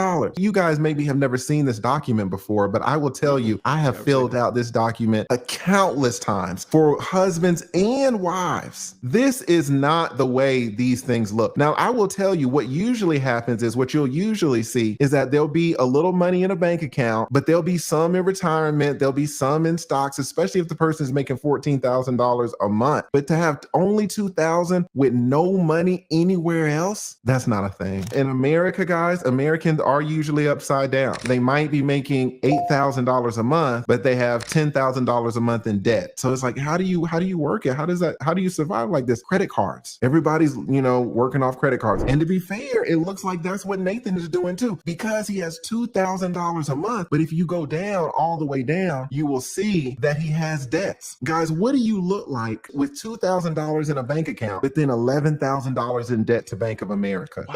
$8,000 in debt to Capital One, $27,000 in debt to Wells Fargo, $8,000 to AES, $4,000 in debt to American Express. You're telling me that you are in debt a total of $58,000. You're telling me you're in debt $58,000 and you got $2,000 in a bank account? You up. You're down bad. You got $2,000 in a bank account, but you're in $60,000 worth of debt? Yeah. Not only is he upside down, I think as we've seen in these court proceedings over the past few days, we also now know that a lot of Nathan's money after he got hired, after he filed for divorce, was sitting in an IOLTA account and it wasn't supposed to be there. Exactly. It was in an IOLTA account, guys. I don't want to mention the fact that he didn't list his IOLTA account in here because his IOLTA account shouldn't have any of his money. But that was the point. He was hiding money, apparently, from the testimony. He was hiding money in his IOLTA account. And IOLTA account, guys, is just an account that we attorneys have to put our clients' money in until we take it out for our own use. So he's saying that he does have $5,000 in cash. Cash. It's a black thing. It's a black thing, okay? So he's saying he does have $5,000 in cash, but this man has no stocks. He has no bonds and no investments accounts, even though he's damn near 50 years old and making $14,000 a month. He has no CDs, no money market accounts. He has only $2,000 in a bank account, zero in retirement. Guys, if you're 50 years old and you have zero in your retirement, it's too late. Can we be honest? Who understands how compound interest works? If you start at zero and you're 50 years old, it's too late for you. And another question is, wait a minute now, Nathan, wait a minute. I understand that you have zero money in money markets. You have zero in stocks, zero in bonds, zero investments. I understand that you have zero in retirement. Here's what I don't understand, Nathan. This is what I don't understand. You say you're making $14,000 a month. What's the question, guys? What's the question? Somebody write the question. What's the question if I tell you that I'm making $14,000 every 30 days, but then I only have $2,000 in my checking account? What is the question? All right, what's the question? I know what I'm asking. Miss Cash Stash. Let me see what you got. Miss Cash Stash. What's the question? My question would be, where's all your money going? That's my question I'm asking. If that were me, I would be asking, where's all that money going? Because though he's paying his minimum payments, it's not every dollar. So let's see. This is why the wife won't contest the divorce. Well, now she is contesting it, Ben. So I think they now are contesting it. I've had a 401k since I was 18 years old. How do you not have a retirement? What is fraud? I love it.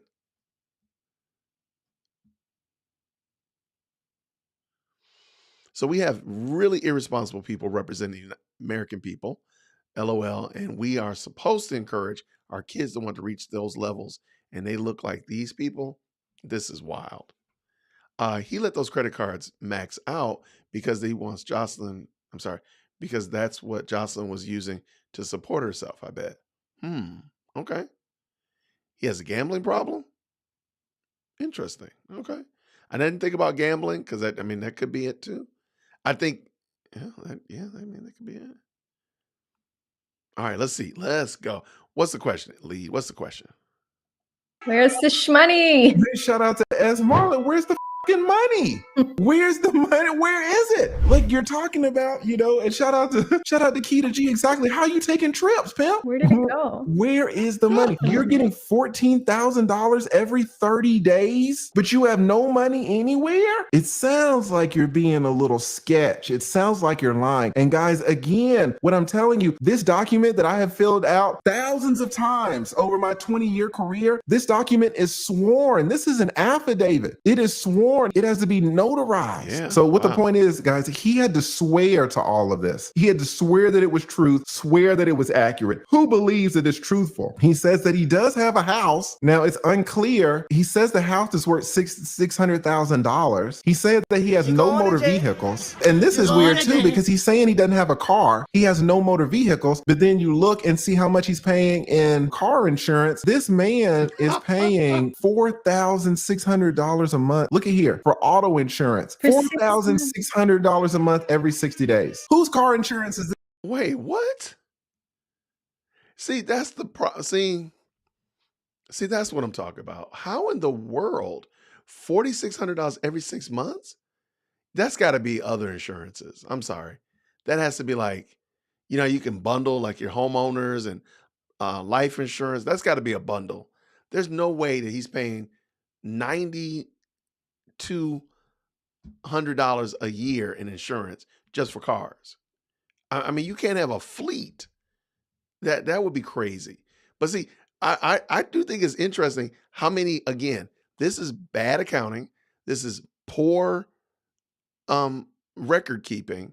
And you turn this in. Again, Fani sending in the wrong calendar. Fani, Fulton County, with their requests for vehicles. Just give us, $600,000 to buy cars. It's completely This is horrible. And there you go. $4,000 for a car insurance and no car. I'm just wondering if it's maybe a bundle. That's the only thing I'm looking at. I'm going to try to give them a little bit of grace and say maybe like they have a bundle. Like all of our insurances for my house are with one company. So we pay a lot, but there's nothing in the ballpark of $4,000 every 6 months. That's crazy. However, I'm like, that's the only thing I'm wondering, but not much. Let's go. Let's finish this up. This is great. I'm glad he did this. This expensive. Yeah. If you double that, it's almost 10 grand. So what type of car are you driving? What are you driving? Are you driving a Boeing 747? 10 grand a month? And you're saying you don't have a car. You must have a Lamborghini. You must have a Range Rover. You must have a Testarossa. Where is the car? Where is the car? This is not what a normal domestic relations affidavit. This is not what an accurate DERFA looks like. I have filled out thousands of these. This is not accurate at all. Just had this thought. It just reminded me of the block billing. Yes. And the block billing. And how he wasn't descriptive in the block billing. And now we're looking at this document again and we're like, it all starts to make sense. 100%. Sonia Allen, another woman that Nathan was having sex with, got him a job paying $550 an hour. Guys, and again, this man who's saying that he doesn't have any money in the bank, he was making $550 an hour with Sonia and had this huge investigation of the Cobb County jails down here. Guys, I know, I don't want to get into it. People were dying at these jails and there was so much abuse, whatever. They hired Nathan and his firm to do this comprehensive, exhaustive report and investigation and assessment. So Nathan gets washed in cash, $550 an hour. Thousands and thousands and thousands of dollars was washed over him. He got all the money he received. When they went back, they were shocked. What were they shocked at? When the investigation ended, the analysis ended, there was no paperwork. There was no report. He took all the money, but there was no report. And they asked him, they said, Nathan, you got washed with cash, $550 an hour. Thousands and thousands of dollars were washed over your body. Where is the report? You didn't do a report. Nathan said, I did do it. They said, well, where is it at? He said, in my head. The report is in my head.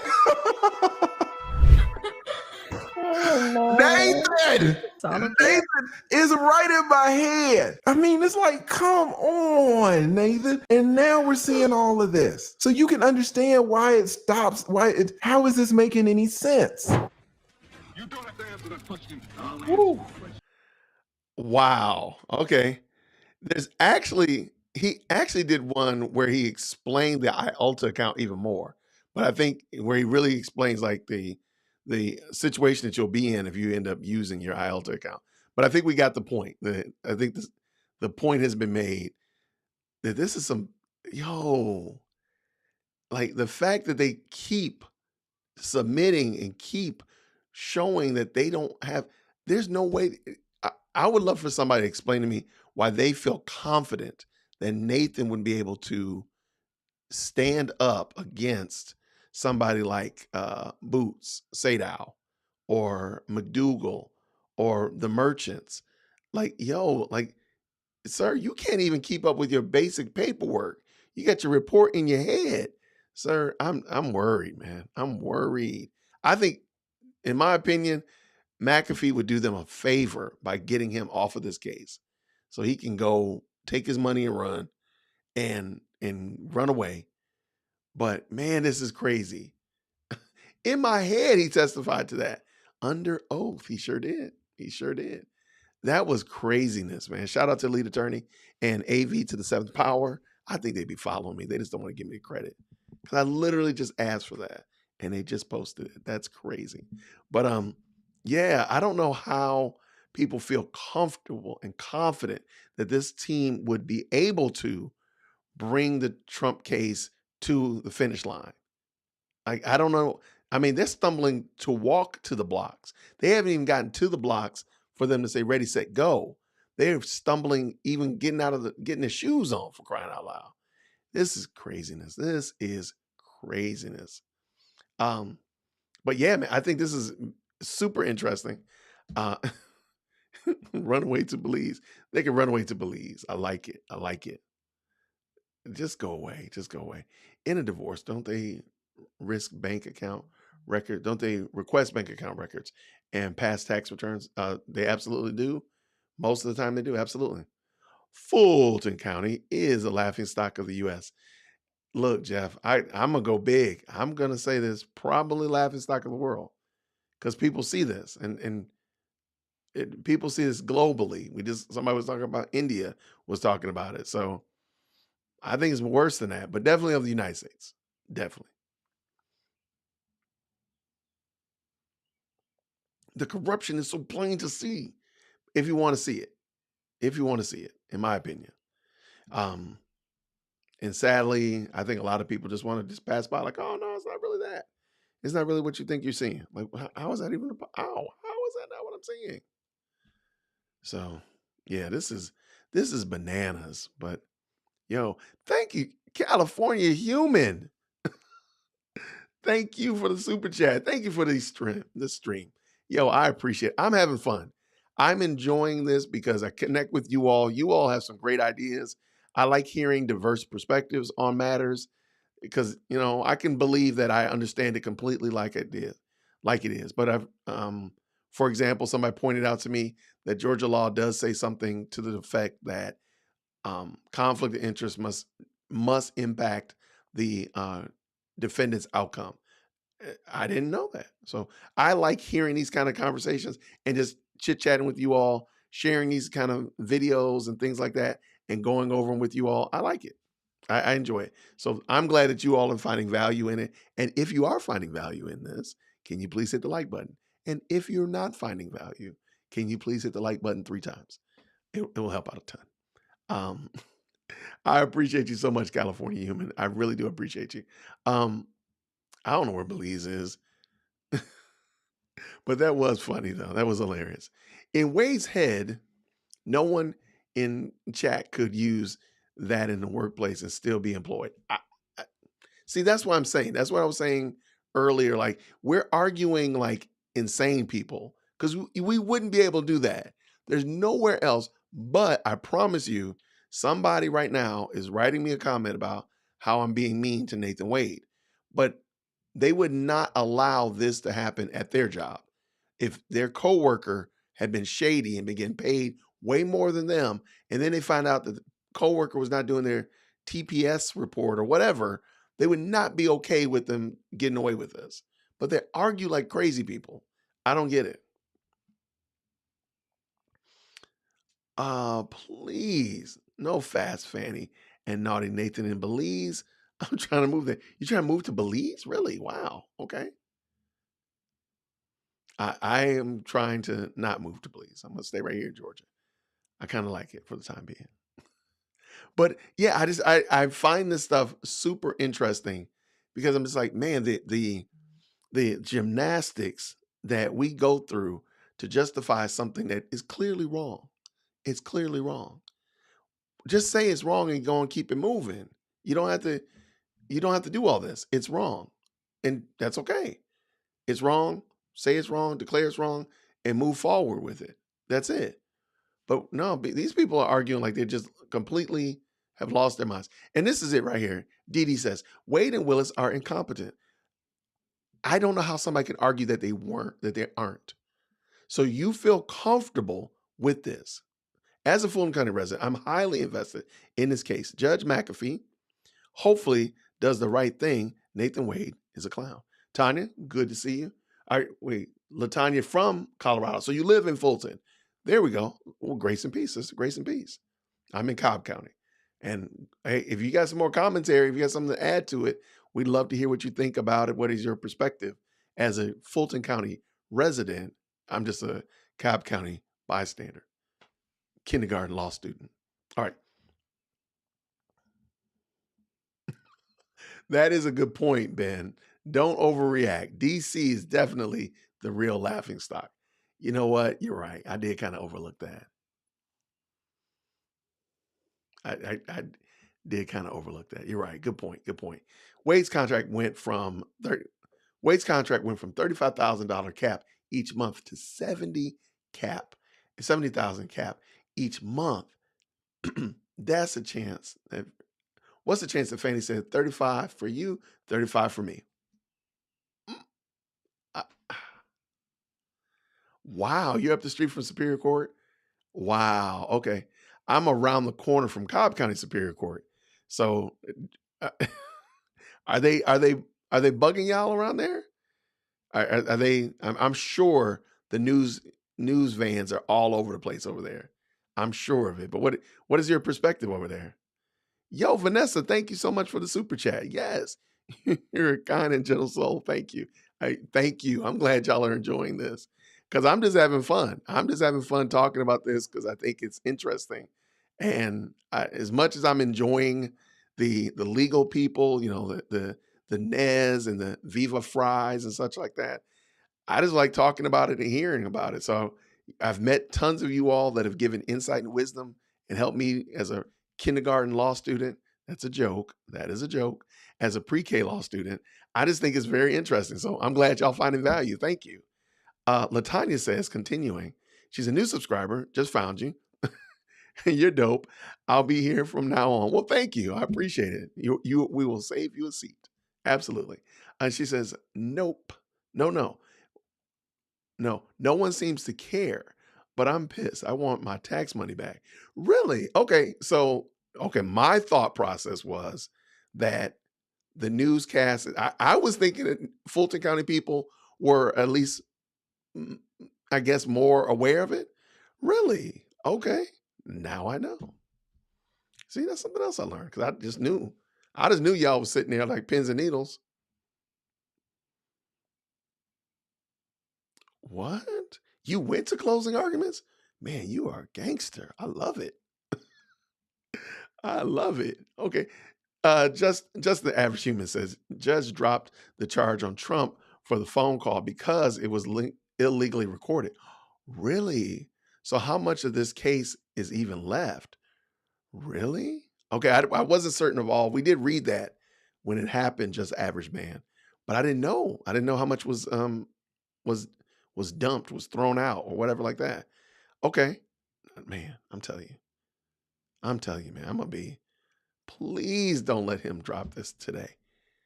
I'm telling you. But if he drops it tomorrow, it is fisticuff from the go. Absolutely. Welcome. Does anyone listen to Good Logic? All right, I've checked out Good Logic. I have a couple of lawyers that I follow. I haven't checked in on him every day like I have been with like Lead Attorney and Viva Fry, but I will check them out. I will make sure that I add them to the mix, if you will. Fani herself is worth an estimated $6 to $8 million somehow. That's craziness. But you know what? I call bupkis on a lot of our elected officials that start out at the bottom and then end up, multi-millionaires, having been only in office. They don't run businesses, they don't run charities or some kind of anything else. They just serve, quote unquote, serve in that political office. To me, I think that is very bad, very bad. So, no, I didn't know she's worth $6 to $8 million. That's crazy. Mercy says, Jason, I remember seeing you on Fighting for the Faith chat way back. Glad to see your channel growing fast. Thank you so much. Okay, I will tell y'all, since y'all are here and y'all putting up with me, if you follow Fighting for the Faith, every month they do what's called prophecy bingo, and they have a guest come on and they play a bunch of really horrible sermons and lectures and spiritual TED Talks, and they play what they call prophecy bingo. Just letting you know, I'm going to be back on there again. So that was a lot of fun. So I'm going to be back on there at the end of the month. And so it's probably going to be their April prophecy bingo because we're recording it on the 28th, I think it is. But I'll let y'all know. But it's a lot of fun. So maybe I'll do some behind the scenes or something for y'all. I'll do a live stream of me playing bingo because it's crazy. That is the best show on the block. I love it. So, all right, thank you. I'm glad you found me that way. Yo, thank you so much again, California Human. How do you think Solomon would rule? Okay, fantabulous question. All right, I'm assuming that you mean how would Solomon rule if he was Judge McAfee? That's what I think you're saying. So I believe Solomon if Solomon were Judge McAfee and he was sitting there on the bench, I believe that he would have thrown out Fani and Nathan last Friday because he would see clearly the issues at hand against the law, that there is a real conflict of interest. It's not just a perceived conflict of interest, but there's a real conflict of interest. And there's an integrity problem that will never get a fair hearing. And we've just saw one right here with Nathan and his finances. So there's a real integrity issue. So it's not just the perceived, like, I just don't think I like you. You know, you're a scallywag. No. There's a real integrity issue that's not going to allow this, because once they try the case, and it's going to go to appeals, it's going to go all of this backwash of they were having an affair and this, that, and the third. They lied about this money and all that kind of stuff like that. Is this going to keep convoluting? So I believe King Solomon would have thrown out the case last Friday. I don't even think he would have waited the whole 2 weeks. I think he would have said, get up out of here, hit the road. That's what I think. That's a great question, though. That's a great question. That question might show up again. I think that was a great question. And by the way, the poll has ended, and the question was, which one of those videos that you liked from We Watch YouTube? And it was clearly the newsreel one was the winner. I really like the peach one, though, but it's all good. You're going to see them all. Trust me, you'll see them a lot more. So Latanya from Colorado says, I know, right? I have to go down there at least once a week for work, but system is still down, so I can't. You know what? I forgot about that. Fulton County had a cyber attack recently. Yeah, Fulton County, man, they've got a lot going on. They had a cyber attack and an outage. So cyber attack coupled with an outage. They had a lot going on. Wow, that's cool that you're down there, though. That's what's up. Those 6 charges are dropped because the charges were vague. There's new evidence that the call was illegally recorded and edited, then really, oh, come on. Are you for real? They didn't get,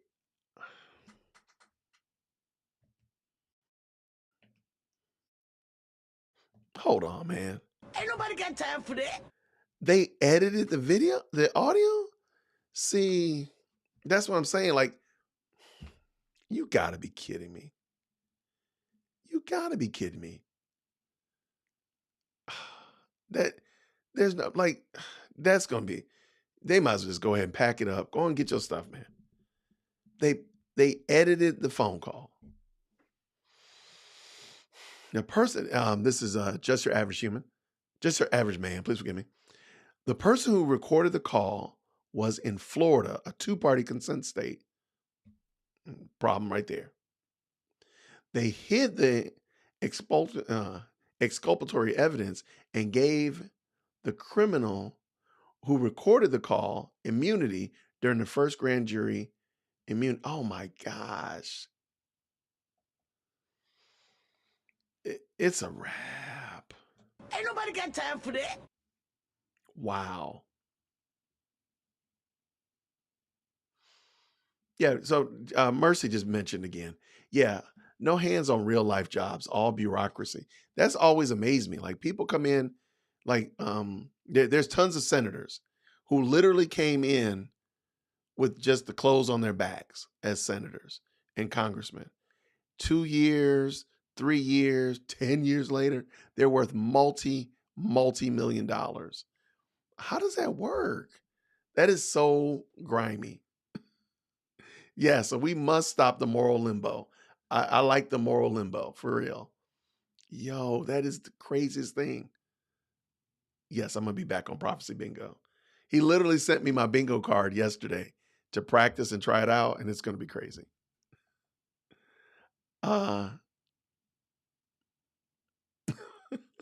Shara said, I would ask you why you left Colorado, but I can name several reasons why people leave.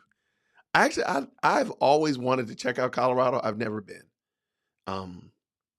I've always wanted to check out Colorado, and I've always wanted to check out Texas, but I've never been. I've been to Texas a couple times, but never been to Colorado. And I don't know why. I just thought Colorado just seemed like super cool. Like, man, that place looks, same thing with Texas to me. Like, man, those places look super cool. I want to go check it out. And my brother lives there, for crying out loud. And I've only been there like maybe all of 3 days, maybe 4, but not longer than that. So terrible. Oh yeah, this is gonna be a fun one for sure. So you play prophecy bingo, kind of like we're gonna play critical race theory bingo. You take all the terms that they use in these quote unquote sermons that are just vacuous, like the Lord is going to do a breakthrough in your life expediently during the season of portal openings and breakthroughs. You know, what did that sentence mean? Nothing. It's a bunch of platitudes that don't mean anything. So what Chris and his team did is took all those platitudes and put them into a generator that makes a bingo board. And then we watch sermons and lectures and speeches that, you know, are said to be sermons, and we just play bingo. Like you call bingo and you actually get bingo. And then when the point is that you have to give a prophecy or a sermon using those terms that you have bingo with. It's crazy. If you go to Fighting for the Faith, you will see prophecy bingo. I think they did one recently for February, and it's hilarious. So I'll be on there very soon. How is Fani worth $6 million after just claiming that she was broke? See, that's what I'm talking about. That's what I'm talking about. She literally said she was broke. Make it make sense. This math is not mathing. Oh my gosh, that's such a great point. Such a great point. Yes, I mean, good gracious. Fani Willis and Nathan Wade received federal COVID funds too, allegedly. So if this is true, the Americans are paying Fani Willis and Nathan Wade with their tax dollars. Well, let's be truthful. Governments don't make money. They only tax. So all of their pay is from American people. Absolutely. I'm looking forward to it. Thank you, Nikki. I'm glad you enjoyed it. It's going to be fun. And I've had a good time with them. They are good friends of the channel. I talk to them regularly, and I'm looking forward to connecting with them again. So this will be fun. I'm an Army brat, Latoya says. My dad was stationed there. I left after high school. My parents stayed until about a year ago. Wow. Did they come to Georgia too?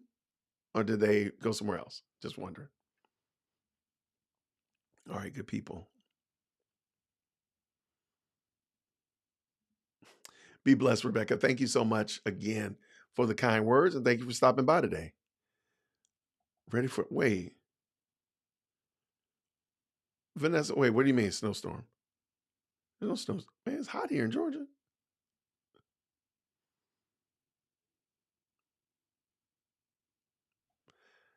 Q, you know, wait, okay, I'm sorry. I'm gonna read this right. I didn't know Jason was over on Fighting for the Faith until well after I was introed to him. Oh, there we go.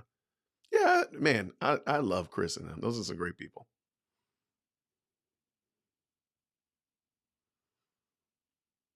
Yep, we were at G3 this year, so we'll be at G3 again in 2025. And I'm gonna have a booth there this year, next year. So not next year. Next time it's here. I'll have a booth there. So we had a great time. This was a fantastic event. Fantastic.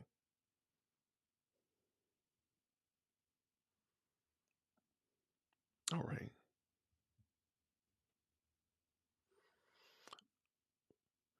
Wait, of snow? Oh my gosh. What did y'all do wrong? Wait, Vanessa says, okay, we're supposed to get 26 inches of snow. Inches here. What did y'all do wrong? Is it too late to repent? Oh my gosh. Oh my word. Oh my gosh, it's March, man. Oh my goodness. Let it go. Let the grip of winter go. Let's let it go. Go away. Go away. Oh my gosh, that's crazy. All right, well, y'all be safe out there, Colorado. Hey, California Human, you asked some great questions. You're absolutely welcome. It's my pleasure. Oh, it is still out. Okay, there was a cyber attack and it's still out. Really?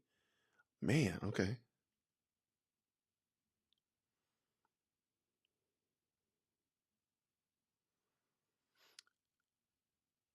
Yeah.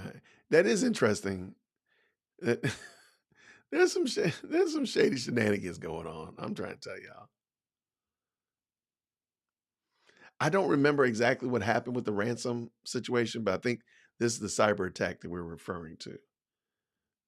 Yeah, like they got a lot of stuff happening over there. I still the same thing. Go figure.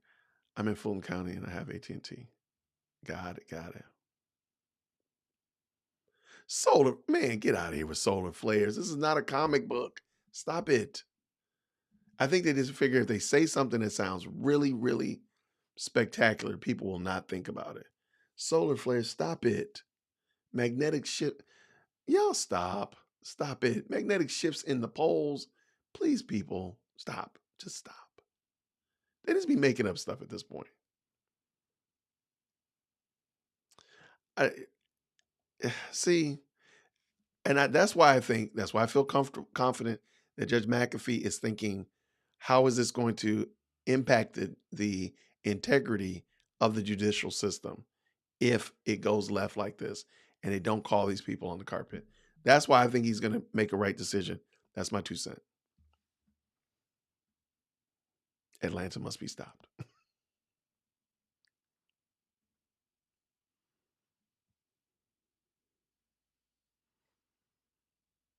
I will go. I'll go. I'm a cruise kind of guy.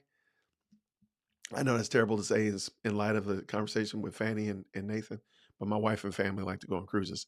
But I would go to Colorado.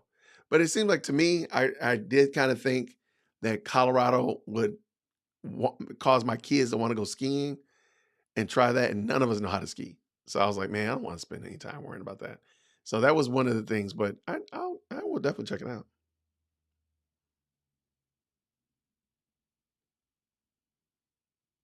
All right.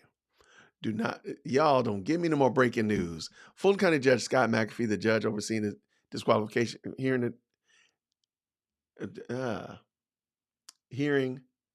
of District Attorney Fani and what's the rest of it? Oh no. Oh, Sekalo right now. Oh my gosh. Y'all got me over here watching news in live time. That is hilarious. All right, let's see what Lee is doing. I can't watch Lee because his language be going left, so I can't watch him. I gotta watch him with the. All right, let's see what we got over here.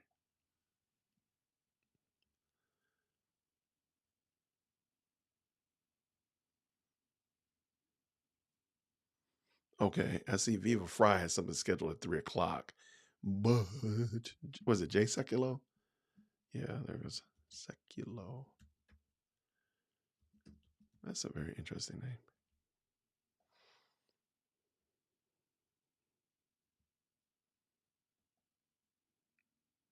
All right.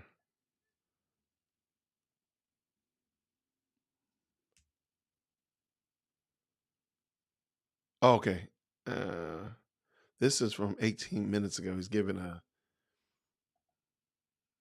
Let's see. Let's pull that in.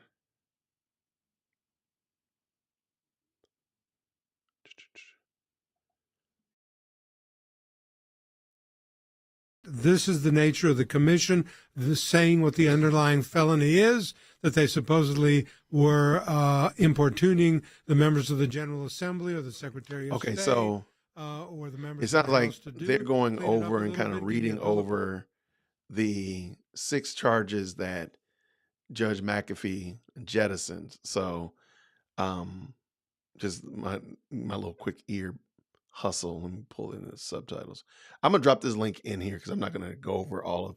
I don't know if they're going over all of this. I did listen to them sloppy yesterday. Work. It was work that should not have occurred. A DA's office in Fulton County should never have failed to plead with particularity a motion, a count of an indictment, especially in a case of this nature. If someone did not do their legal research, someone put it together fast and loose and didn't do it right, the judge caught it and said, you're going to do it right or not do it at all. So they're likely not going to appeal here because that would take forever. And they can impanel a grand jury, probably impanel now. There's always grand jury sitting, and they can go back to the grand jury. We'll see what happens there, and we'll discuss it. Of course, everybody's waiting for the big decision, which is will Fani Willis and the Fulton County DA be thrown off the case? Jordan, we're here now. You're in France at our office at the ECLJ in Strasbourg. We're hearing that order is going to come either tomorrow or Friday.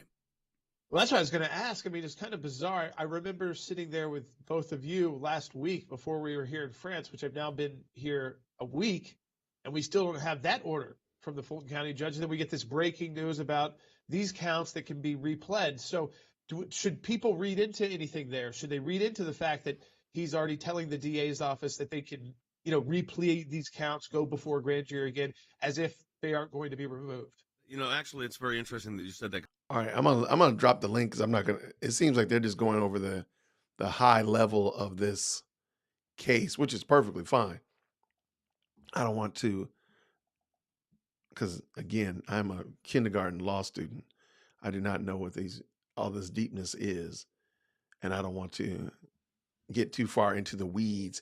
But I do think it's interesting. Again, I think it's interesting ahead of this. In my opinion, it does show that he's at least thinking about the case. Judge McAfee is, and trying to make the right decision, get rid of stuff that is not going to be able to work as he jettisons the case out of Fulton County to wherever it's going to end up landing. That's my 2 cents. But I love it.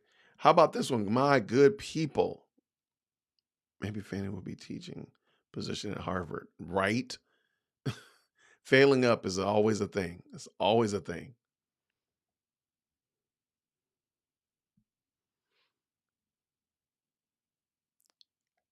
There's a lot more in the case. Okay, how about this? I'm going to check it out. And then I will, because as the day is getting long, I am going to have to go pick up my little people soon. But I will check it out. And when we get back from Wednesday night dinner and prayer, maybe we'll do it again. Maybe I'll jump on and we'll talk about it because I have time to read it and check it out. Let's see. So, you all are talking about Fani becoming a law professor. You know what? I'm telling you right now, I bet you they're hedging their bets that whoever wins, if their person wins in November, that person will give them a position in DC or another position that will allow them to continue in their unaccountability, because that's really what it is. They're just not accountable. That's all it is. But I totally get it. So, but beautiful people, let's do this. I am going to bug out so I can get ready to go get my people from school soon enough.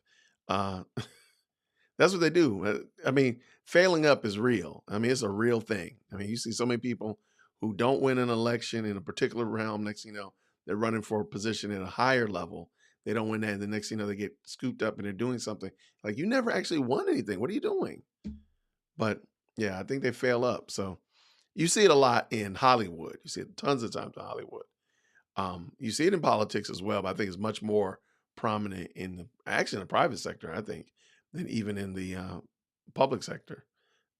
In the private sector more than the government sector, yes. But yeah, I'm gonna get ready to bug. But my good people, apparently she is, LaTanya. She's somewhere.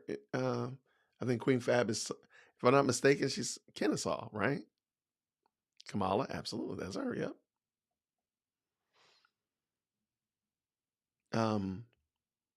Yeah, but good people, I appreciate y'all. Thank you so much for the time today. Thank you for blessing the channel with your time and all that kind of good stuff. I'm glad that you'll find value in this. Thank you for that. Let me know if you have any other questions. You can drop me an email. You can shoot me an email, dearwokec@gmail.com. Let me pull that back up. Hit me with that email if you got a question, comment, or if you come up with a better as the peach turns or as the peach rots intro. I would love to check it out. Yes, breaking the law in America is biblical. Breaking the law in America seems to be a pastime. And Yeah, we are in Cobb County, Latanya. So, but everybody, I appreciate y'all so much. Thank you for hanging in there with me today. As soon as Judge McAfee releases his decision, if it's today, I will schedule a live stream. If it's tomorrow, exact same thing. Friday, if it's Friday, I already know we've already been talking about it. We're gonna be doing a group live stream, probably Caldwell Apologetics, KW True, April, and myself will be getting on talking about it. So either way, and we're probably still gonna do the group live stream on Friday, no matter what, because we were discussing us getting together. So we think it's gonna be a good time to discuss this topic and hear your thoughts. So either way, I'm looking forward to seeing y'all again real soon. So everybody, thank you so much for a great day. Thank you so much for chiming in with me, and I'll see you again real soon. Grace and peace. Take care.